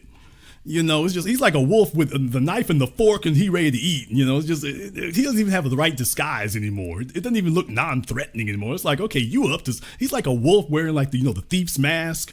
You know, he's like a wolf wearing that. It's like, you don't even look friendly anymore. You just look suspicious. I mean, you're kind of like a weird wolf, but very clearly you're not safe to be around. Thank you very much for giving us a call tonight. Yeah, I mean, you look like a suspicious wolf. They don't even look like an unassuming wolf anymore. You are a very shady looking wolf. You're a very shisty looking wolf. I mean, you're walking on 2 feet, so you're kind of weird. I mean, I ain't never seen a wolf on 2 feet before. It's like, you're kind of weird, but you got the shisty mask on. He's wearing the shisty, so it's, I go, okay, a wolf with a damn shisty. And that's the Democrat Party today. All right, let's go ahead and jump back over here on Zoom. Let me see if I can get Nisi up here on Zoom. Maybe I'll get lucky. Oh, wrong Nisi. Okay. I thought it was Roland's Nisi for a minute here. I was hoping we might get lucky. Unmute yourself, baby. Lower left-hand corner. Microphone, lower left-hand corner. Lower left is the little microphone icon. Can you hear me now, Mr. There Black? you go. All right, what's on your mind? All right. I just got a quick statement to my FBA family in the chat all over the world. First of all, thank you, Mr. Black, for always keeping the family informed. And my only thing I got to say, repeat, defeat 2026. These motherfuckers ain't learned nothing. Nope. They ain't learned a goddamn thing. What's the saying? We can show you better than we can tell you. No, baby, look, I told you all back in 2020. You said, Jason, do you think that they learned anything from squeaking back into the White House? Because Joe Biden didn't have a convincing vote. He won by 50,000 votes. Do you think that close call taught him anything? I told you, no. He's going to do exactly what he was doing before. It's going to be right back to the same old bull jive. And enough it was. When they lost in 2024, Jason, do you think they learned the lesson? When I told you, oh, no. Losing one election is not going to correct their attitude. It is not going to do it. They're going to have to lose a couple more before, because they're going to just tell themselves that was just a fluke and we were all just throwing a tantrum. If they lose a couple in a row, and which would basically be an existential threat to them, because at that point they're in danger of no longer being a party, that's going to be what gets their attention. But do not fool yourself into believing that losing one election is going to give them going to be an epiphany for them, and they're going to change everything. And what they're showing you right now is, no, let me just see if we can do it. And they're doing exactly the play I told y'all. We're not going to change anything. We're going to go right back to doing what we were doing. Amnesty for illegals, focus on everybody except black folk. We're not doing any tangibles. And why should we vote for you? Because we're not Trump. Well, you're just as evil. Yeah, but we're not Trump evil. Okay. And as I said, they're making it obvious. We're just vote for us because we're not Trump. That's the only thing we're going to give you is we're not Trump. Exactly what I told y'all it was going to be. Well, it's a bunch of bullshit. They need to change the name from the United States to United Babylon, Sodom and Gomorrah. It's just fucked up. United States of Epstein. For white folks. I heard that. Thank you very much for giving us a call tonight, sister. That's the kind of energy I want us all on right there, because we got some folks and we got some sisters out there cooning and whatnot. They're pulling the dreamer line. We got some folks out there and whatnot doing that, but we still got some solid people, and that's what the hell we need to be on. We need to be on it and stay on it. Get on it, be on it, and stay on it. All right, let me go ahead and jump back over here on Zoom again. I got Charles here on Zoom. What's on your mind, Charles? What's up? I hope you're having a great, great evening and all that stuff. But here's a thing that really should, remind people that this country, both, W.E.B. Du Bois talked about this. All the grandmaster teachers talked about this. talked about how evil this country is. And you can't vote that evil way with one party or the other. And it seems to me that these old Negroes seem to got like, they thought that in the 50s, 60s, said, oh, that tastes past. You just got to vote for one party, and that party's going to help everything out. Well, no, they are part of the same, the two wings of the same damn bird. Well, but the thing is, they had an excuse for voting for the Democrats back then because the Democrats actually did something. Now, we might not be pleased with the results today and whatnot, but at least with the integration thing or whatever, they were at least offering them something. They got them a bunch of government jobs. Remember, the civil rights generation got a bunch of government jobs. They got a bunch of jobs at the plant back before they allowed them to get all outsourced. The civil rights generation allowed the outsourcing as long as they were good, but they actually got something. That's the difference. They actually got something from the Democrats. So for them today, they just want to make sure they keep what they got. Here we are saying, hey, we ain't got nothing because the boomers, of course, took everything. And they're telling us, well, y'all should be okay with it. You need to work harder. No, you know what we need to do? We need to get them to drop off our tangibles. That's what we need to do. So it's easy for them to say support the Democrats because they actually got something. They actually got something out of them. We're the ones who didn't get anything. I'll let you have the last word. Oh, yeah. And until that, either party comes with tangibles, why should anyone really care about what is, what's coming down the pipe? Oh, the Democrats, well, no. If they do not have anything for us or anything that is actually going to help us, so why should I give them my time, energy, or importance? That's all I have to say. Keep doing what you're doing. I'll talk to y'all later. Thank you very much for giving us a call now, brother. We appreciate that. On top of that, right, do you want to talk about generations? There was a video I was looking up at here earlier today. And the word is out, y'all. The word is out. The word is out. 1,000% appreciate this. 1,000% approve this message here. Saw this video online. This really, really does say a lot. I mean, this really, really does sum it up right here. I'll let you all watch the video. You can see the caption on it and whatnot. I think this really sums it up real nice. One moment. Step up, tell us your name, and briefly, what's on your mind? Hey, yo, as I look around this room, if you're 35 years old or younger, raise your hand. 4 people. So here's the thing. Yeah. The word is out. I told you all, when we talk about delineation, we're also going to have to talk about generational delineation. If you are young and you're thinking you're safe, you better look around for where your backup is or where it ain't. And briefly, what's on your mind? Hey, yo, as I look around this room, if you're 35 years old or younger, raise your hand. 4 people. So here's the thing. Y'all in trouble. Yesterday you had Al Green up here talking about we need a Secretary of Reconciliation, and then that's going to include what he said was reparations, which, by the way, wasn't reparations. Reparations is more than a check, but the very first thing it is a check. And come this year during the midterms and in 2028, if you don't have our check, you won't get no vote.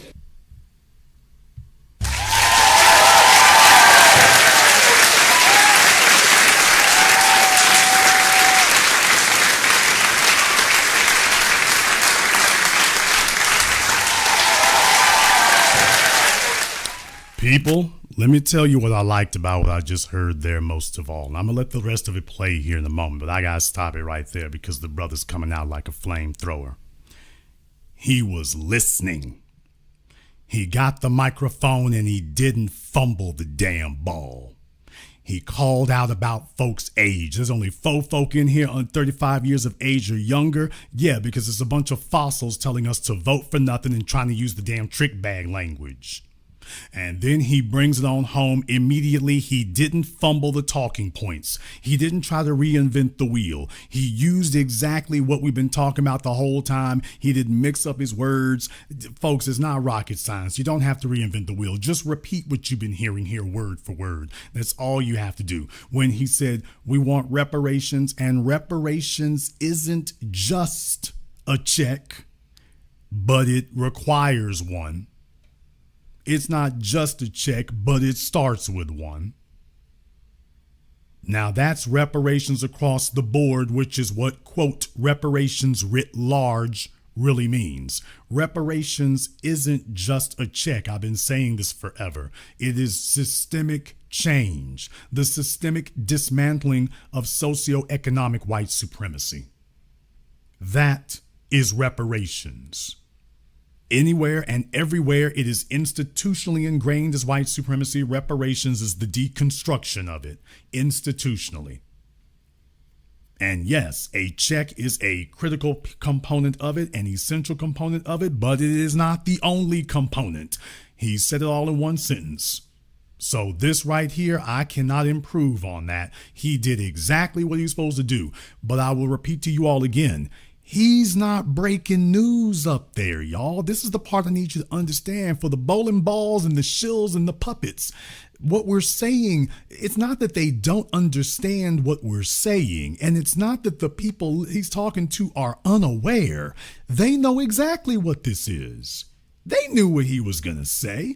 There's nobody in there who is shocked and surprised that he's saying that. You need to understand these people are not surprised you're saying it. They are against you. They're fighting you. They're trying to stop you. They know that this is what you want, and they're trying to defeat you. They don't want you to have this.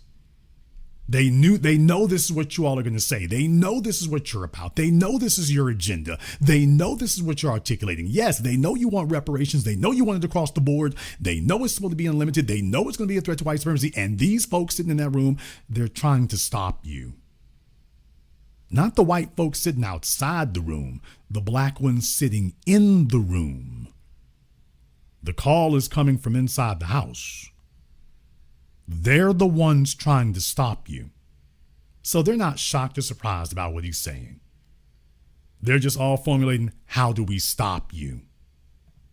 They're talking about we need a Secretary of Reconciliation, and then that's going to include what he said was reparations, which, by the way, wasn't reparations.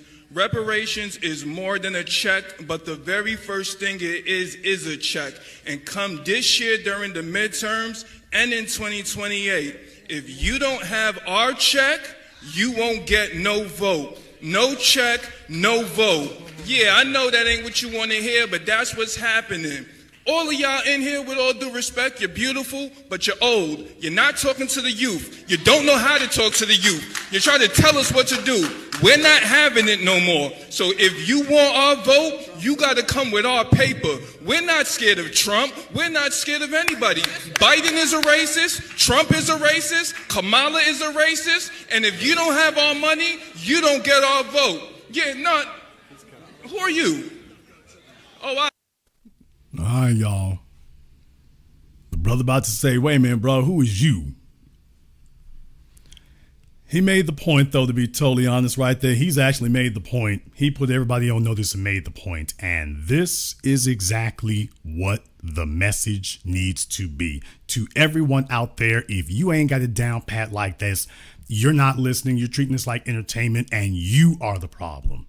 Everyone should be able to summarize it exactly the way he just said. It doesn't take a college degree. It doesn't take a diploma. It just takes you paying attention. Everything he just said, you can literally memorize everything he just said word for word, and you'll be good. I mean, that was less than a minute. You could, the parts of him talking, that was less than a minute. You could memorize everything that he just said right there, repeat it verbatim, word for word, and you are good. You have succinctly and totally communicated our message. Right there. Trump's a racist. Biden's a racist. We ain't scared of Trump. Where's our tangibles? You're not going to change the subject. You're not going to bring us an answer. We already got the answer. Now, are you going to deliver on it, or do we need to go back home and sit on the couch? And that's what Roland is scared of. He's scared of that kind of succinct, compact communication that moves people. He's afraid of that. And he should be. Let's go ahead and jump back over here on Zoom again here. Let me see if I can get Maurice up on Zoom for me here. Antonio, just sit tight here for a minute. Everybody else, let me see if I can get Maurice up here for a moment. All right, Maurice, we got you on Zoom. What's on your mind? Jason, real quick, I had a couple quick comments. First, Joe Biden actually spoke against reparations at the UN. So it's not just basically Donald Trump. I guess it's like they want to try to basically show this hypocrisy when it comes to basically Democrat and Republican, when they both basically do those different things too.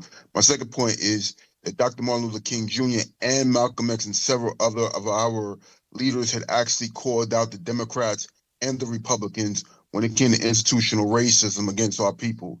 And the third point is like people like Byron Donalds want to talk about how, you know, when it came to Jim Crow, when it came to the Democrats and the Social Security Act that basically messed up, you know, black families and tried to basically hurt our families.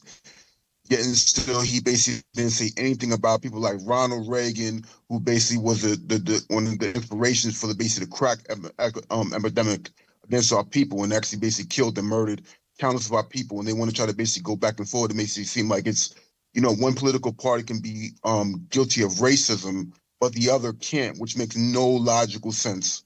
Yeah, it's all a trick bag. The Democrats' frame of reference for us, brother, is the civil rights generation.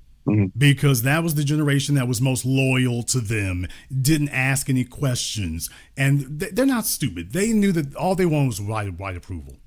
The dominant society knows the civil rights generation, their priority was white approval. White sexual access, white social access, white business access. They just wanted in.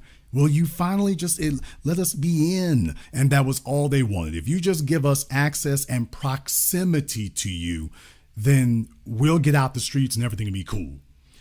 As far as they were concerned, okay, that's a small price to pay for it. And okay, we're good. And they've been grateful ever since for that. That was the highlight of their lives, brother.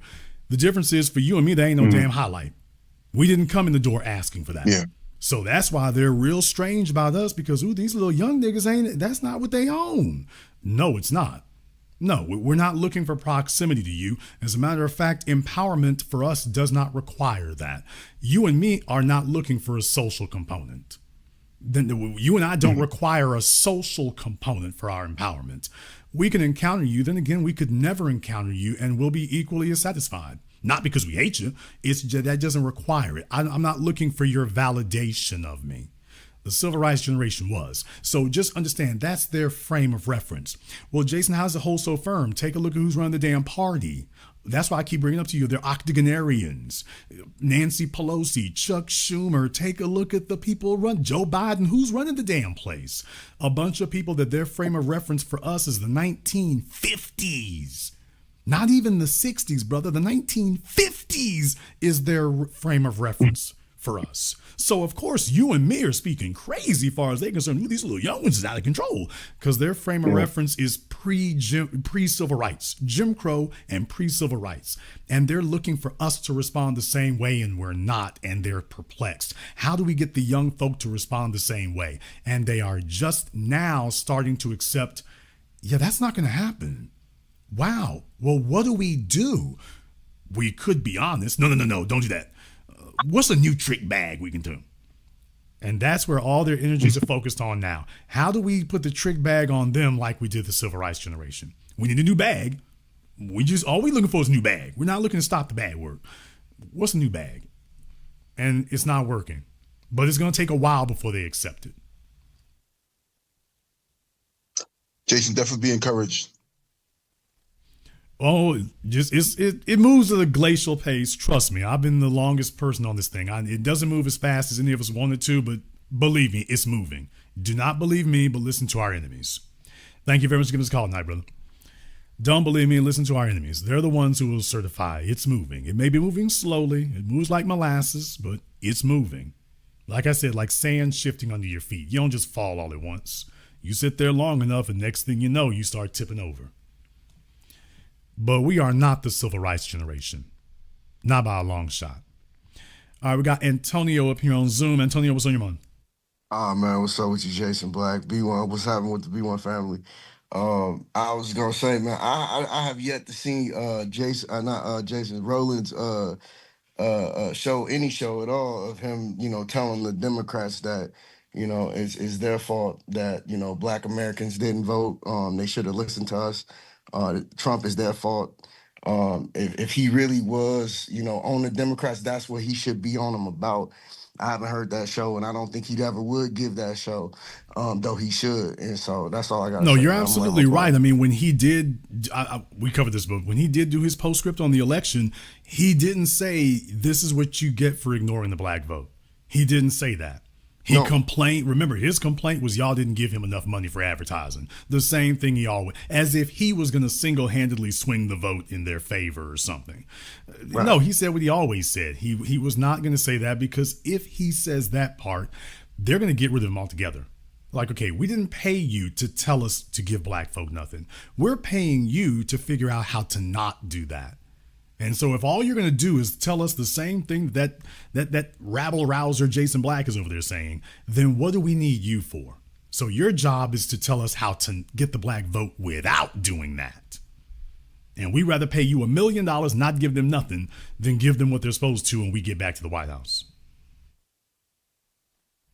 Thank you very much for giving us a call tonight, brother. Please do not be deceived. They're not fooled. They're not fooled. They are not under any illusions. They have not gotten under any misgivings. They know exactly what's going on. Their strategy is, how do we get what we want and still give the foundation nothing? And the reason for that is because we stated what our goal is. Our goal is the deconstruction of systemic white supremacy and this evil, wicked, evil system, Roland, this evil, wicked system of injustice. And here's the thing about it, Roland, for the tether class and everyone else out there from the tether class, that is your salvation. The deconstruction of white supremacy here is your salvation. What?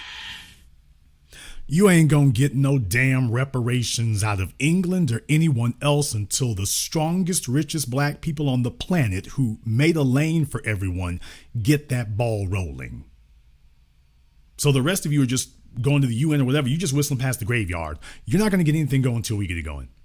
You want to get Haiti straightened out, Roland? Although I seriously doubt that most of you actually do want to get Haiti straightened out, because most of you, your identity is drawn by getting white acceptance. And the problem in Haiti is there ain't enough white asses for you to kiss. So you see, you all actually have very little use for Haiti, the land you were born in, because you see, there are no white people for you to snuggle up to there and kiss ass on there.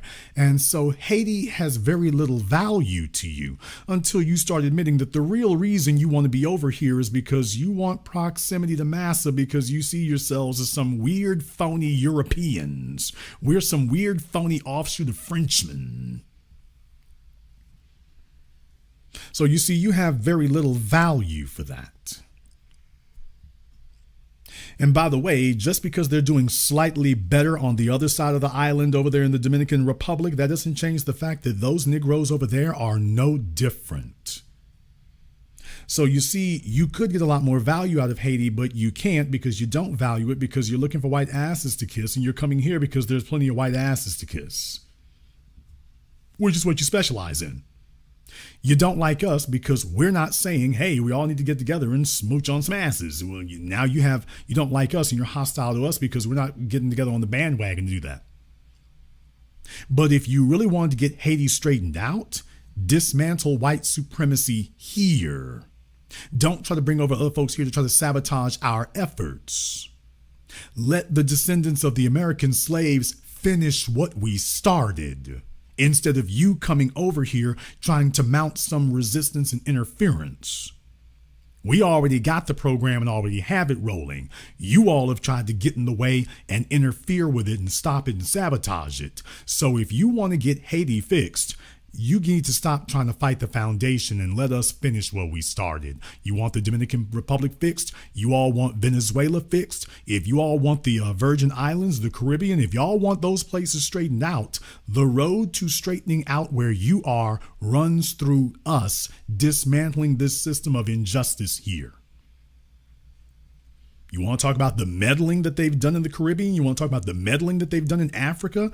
You don't stop it by you bringing your raggedy ass over here trying to see what you can grift and coon. You stop it by allowing us to dismantle it, and you bolster our efforts. And when we dismantle the castle over here and slay the dragon over here, that is going to be what frees you. When we conquer this demon here, everybody goes free. This is the final boss here in America. This is the final boss. The system of white supremacy in America is the final boss. And when we topple him, everyone else goes free. But understand that as long as he still sits here and you thinking, well, I can get more income, I sit over here and do some kissing ass, and is there a white zaddy for me here and the kid's gonna have good her? Okay. All that does is keep the system alive, and they continue to exploit you, which is what they're doing. But if you want to stop them, there's going to be only one way to stop them. Our way, our game plan, our strategy, our agenda. And we're the only ones who can, because we're the only ones with a legitimate grievance. We are the only ones with legitimacy. We're also the only ones with the knowledge to do so. We are the only ones. All you're doing is interfering and keeping yourselves subjugated. So if you want to reverse the fortunes of Jamaica, if you want to reverse the fortunes of Haiti, the Dominican Republic, of Cuba, Costa Rica, and all the other places, if you want to reverse their fortunes, all roads run through the foundation. All roads pass by the freedmen.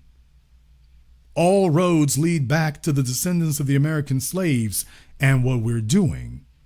The dismantling of this system of injustice, it will necessitate the freeing of all.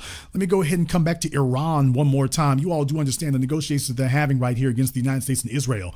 You notice that Iran is not simply saying that they want them to stop bombing Iran. See, this is the, you want to talk about 4D chess. They want a dismantling of that unjust system that's being used against them. They're telling them that you have to stop hostilities, not just against us in Iran. You have to stop your hostilities everywhere. Everybody that you started attacking, everyone you started bombing in Lebanon, all these other places that you're trying to make incursions, Gaza, you have to stop against everyone, not just against us. So you see, if everybody over there needs to back Iran's play right now, that's what you need to do. This is not your time in Lebanon to talk about you. This is not your time in Oman to talk about you. Y'all need to get behind the quarterback. You need to get behind the running back over here in front of him. He's the one you need to be blocking for, because when he makes this happen, this is going to set everybody right. This is going to put everybody free when you do that. And that's what it happens with us. Please understand, you didn't make any progress in South Africa until we got things going. And deal with it. Don't forget that. South Africa did not make 1 inch of progress until the descendants of the slaves got something moving over here. The apartheid would still be alive and well in South Africa if we did not dismantle segregation here in the States. We dismantled it here. We made it unworkable here. We took to the streets and made it impractical here. And that is what freed up. Once we got it toppled here, you no longer had a reliable sponsor in America anymore, and South Africa was on its own and it could not stand. So you see, all roads lead back to here. Same thing in Haiti. You're not going to get anything together in Haiti unless we make it happen. We have to make the room for that to occur. You cannot do it on your own. And coming over here thinking you're going to undermine us, please understand you're undermining yourself. Take a look at what happens when they get here. Do they get here and establish anything for Haiti? No, they can't. The white folk didn't bring you here to establish anything for yourself, and furthermore, you won't. Corinne Jean-Pierre got over here and married, oh my goodness, what did she marry? Did Corinne Jean-Pierre marry a Haitian? What? Damn! Nigga, please. You don't want me to keep this up? Hey, y'all, who did Corinne Jean-Pierre marry?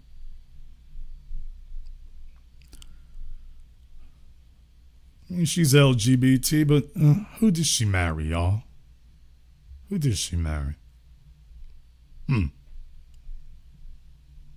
Yeah. Yeah, there you go. Yeah, see, she didn't even marry a Haitian woman. Damn! Damn right, I'm getting in the microphone for this. Yeah. This is that back. You want to talk about backstabbing culture? She didn't even have the decency to marry another Haitian woman. She went looking for a white ass to kiss and she found it. She went looking for one and she found it. Which is exactly what we've been saying the whole time.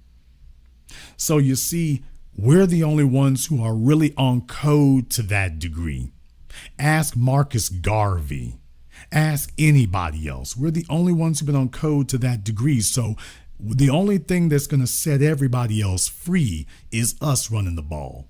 When we get the ball moving, everything's going to come down for everyone else. And just like our dismantling of segregation in America freed South Africa and all points in between from that strict state-sponsored apartheid, when it comes to the reparations movement, us securing it here is what makes it inevitable for everyone. When we do it here, it becomes inevitable for everybody. Once they see it start to move here, when it becomes inevitable here, it suddenly will become inevitable for all the British Commonwealth states and Commonwealth nations and everybody else, the old colonies. Once we make it inevitable here, it becomes inevitable for all of you. You will not be able to make this happen for yourselves. You know why you won't be able to do it? You won't be able to do it because you're too easily bought off as individuals. It's too much of the culture. In your culture, they can just buy off one individual and then he sits up here and throws a couple of coins to the folks in his tribe and then tells everybody else to shut up. Being off code is too far ingrained in the culture. You're going to need the foundation here to break that stranglehold and to show everyone what's possible. If we don't make the ball move, it's not going anywhere. Didn't say you have to like it. If we don't make it move, it's not going anywhere. And you know I'm telling the truth. You think you're going to get reparations moving in Kenya? You think you're going to get moving in Ghana? Do you see how easy their governments are bought off? Whole black nations and their governments are bowing to Europeans, Russians, Indians, Chinese. So over here, we had a white government that forces that on us. We're 14% of the population. Y'all are 98% of the population. And you got the same thing going on over there? On steroids? No, your folk are too easily bought off. It's going to be too easy to buy you off. They're already buying you off. You're going to be too easily bought off. Not enough on code. The only thing that's going to break that stranglehold, you can't break it over there. It has to be broken from over here. And as you've seen with everything else, when America folds on this issue, it becomes inevitable for everyone that everybody else is going to have to fold on it too. When we make whatever we make the policy of the U.S. government, when we make it the policy here, it becomes policy worldwide. When we make it the policy here, the rest of you gonna come up as a result of it. There's only one thing you will have to give up. You will not have to give up your dignity. You will not have to give up your lands. You will not have to give up your names. But you will have to give up your subservience to white supremacy and your desire to bow and scrape in front of them. Now that you will have to give up.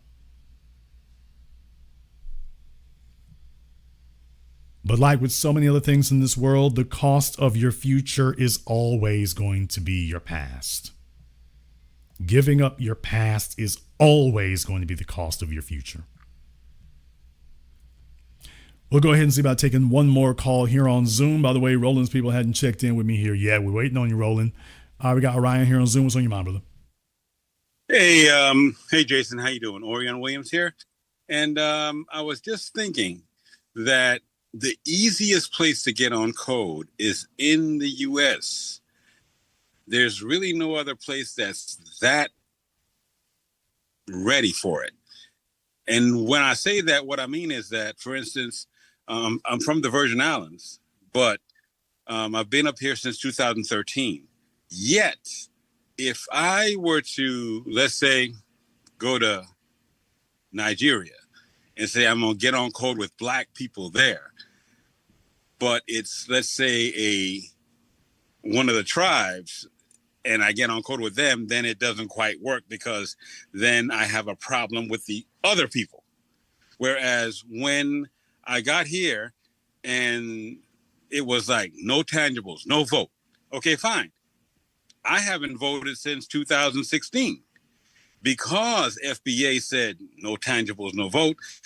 I got on code and I don't have a problem with anybody in Florida or California or New York because I get on code.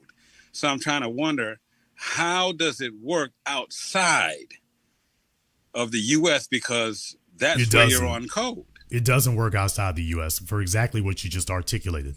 The problem is that they are still dealing with a 17th century framework. They don't have what you just said is what sums up the problem.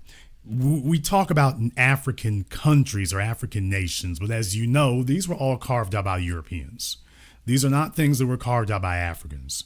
And so what you have are quote unquote nation states where the Europeans just basically said, well, y'all all niggas here. And they just glummed a bunch of these tribes together and said, well, this is the place where y'all at, without ever getting these tribes to agree to that. So this is how you end up with Nigeria with 4 and 5 different ethnic groups that occupy a, quote, nation that was established by Europeans, but with none of them agreeing and none of them being homogenous. So none of them have agreed to be Nigerians. They have all still agreed to be Igbo or Yoruba or whatever they are. And with you unable to break that stalemate, that's why they are a nation, but they're eternally divided. And so the Europeans can walk back in at any time and start bossing because they know, yeah, you guys are not actually working together. You're not on code. And if I start dominating one of you, the other 4 are going to be like, good, white daddy, get him. And that's what it's going to be. Something that doesn't happen here. So that's the reason it wouldn't happen. Same thing in the Caribbean, by the way. Same thing there.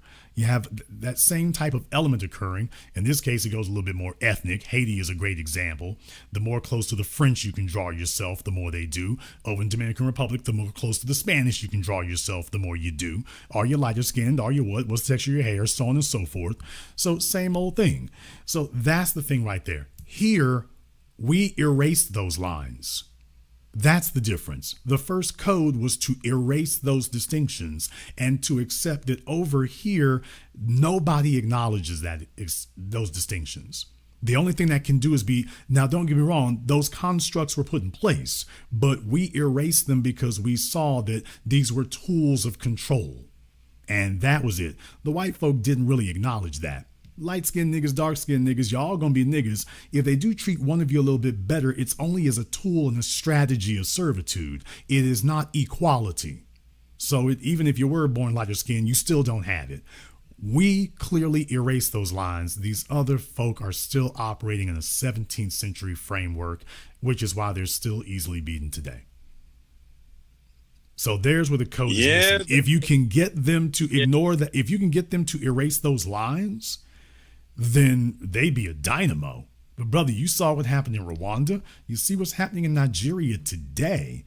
You can't host a radio program in Nigeria like the one I got right here. Please understand, you can't do that. You cannot go into Nigeria and host a radio program talking about, you know, the Igbo and the Yoruba, we all need to come together. Man, they are going to, if they don't physically hurt you, because that you are very much in danger of that.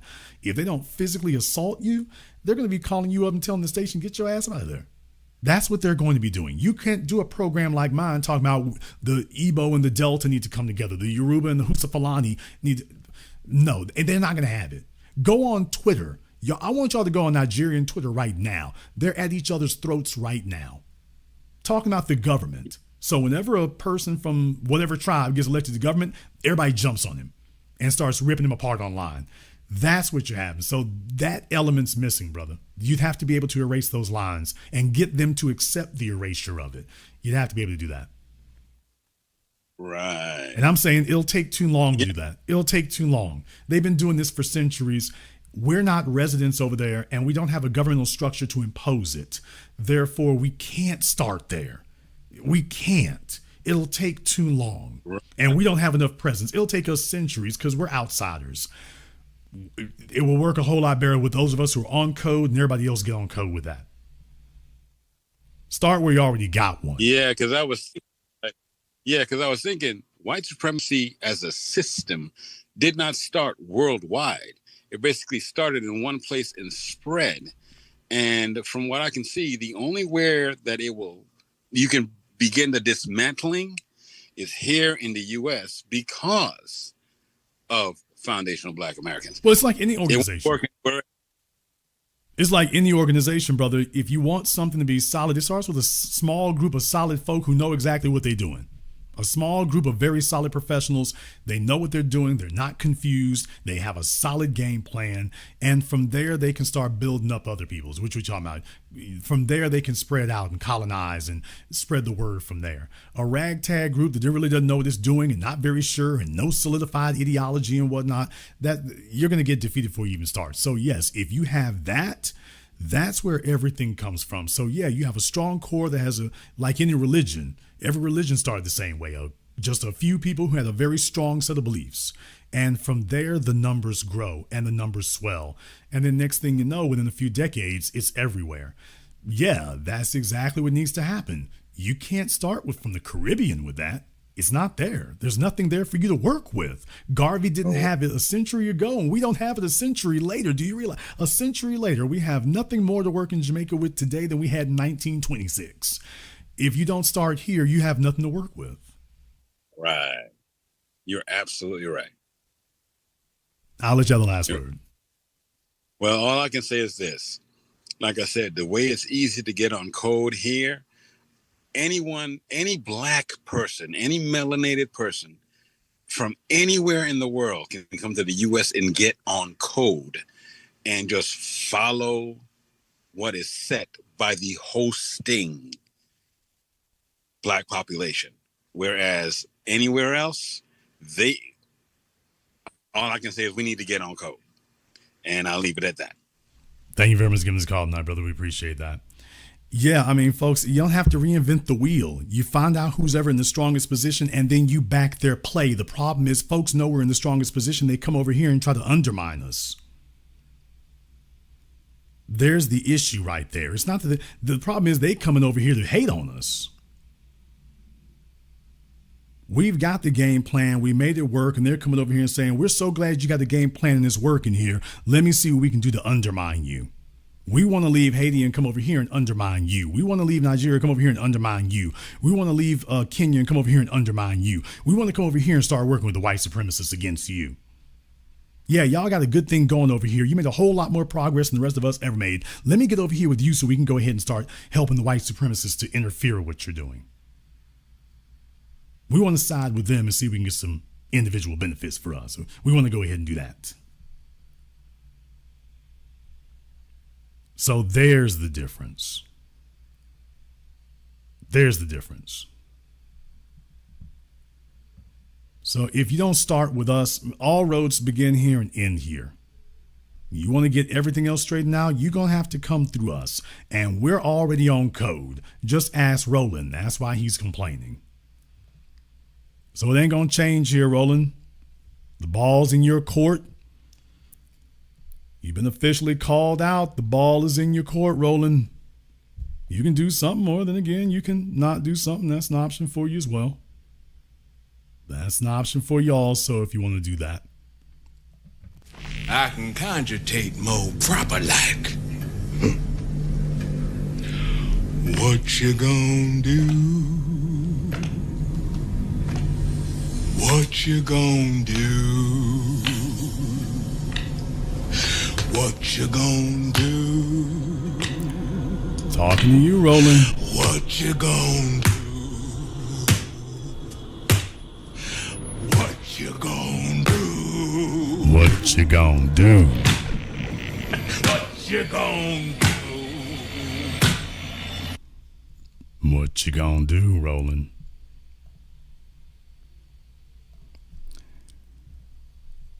You wanted to call out. You got it. Careful what you wish for. You just might get it. We're going to go ahead and wrap things up here tonight, folks. Let me thank everybody. Here who has contributed toward a nice program on PayPal, Super Chat, Venmo. Shout out to my man, Mr. Rich Berg. Thank you very much for your support tonight, brother. We appreciate that. To my man, Andrew L. To Keenan. Thank you very much for your support here as well. To Glennis. Cameron. Everybody else here, thank you very much for your support. Iskar. Walter.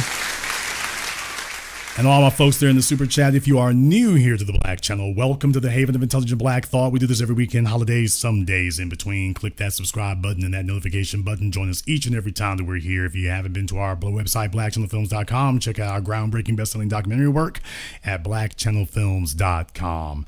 I want to thank all of you for tuning in to tonight's program, live or recorded. Thank you all for liking, subscribing, and sharing. And this concludes tonight's broadcast of the Black Channel. I am your host, your brother, your humble servant, the Black Authority. And until next time, my brothers and my sisters from around the world, remember, Black is the future, and the future is on code.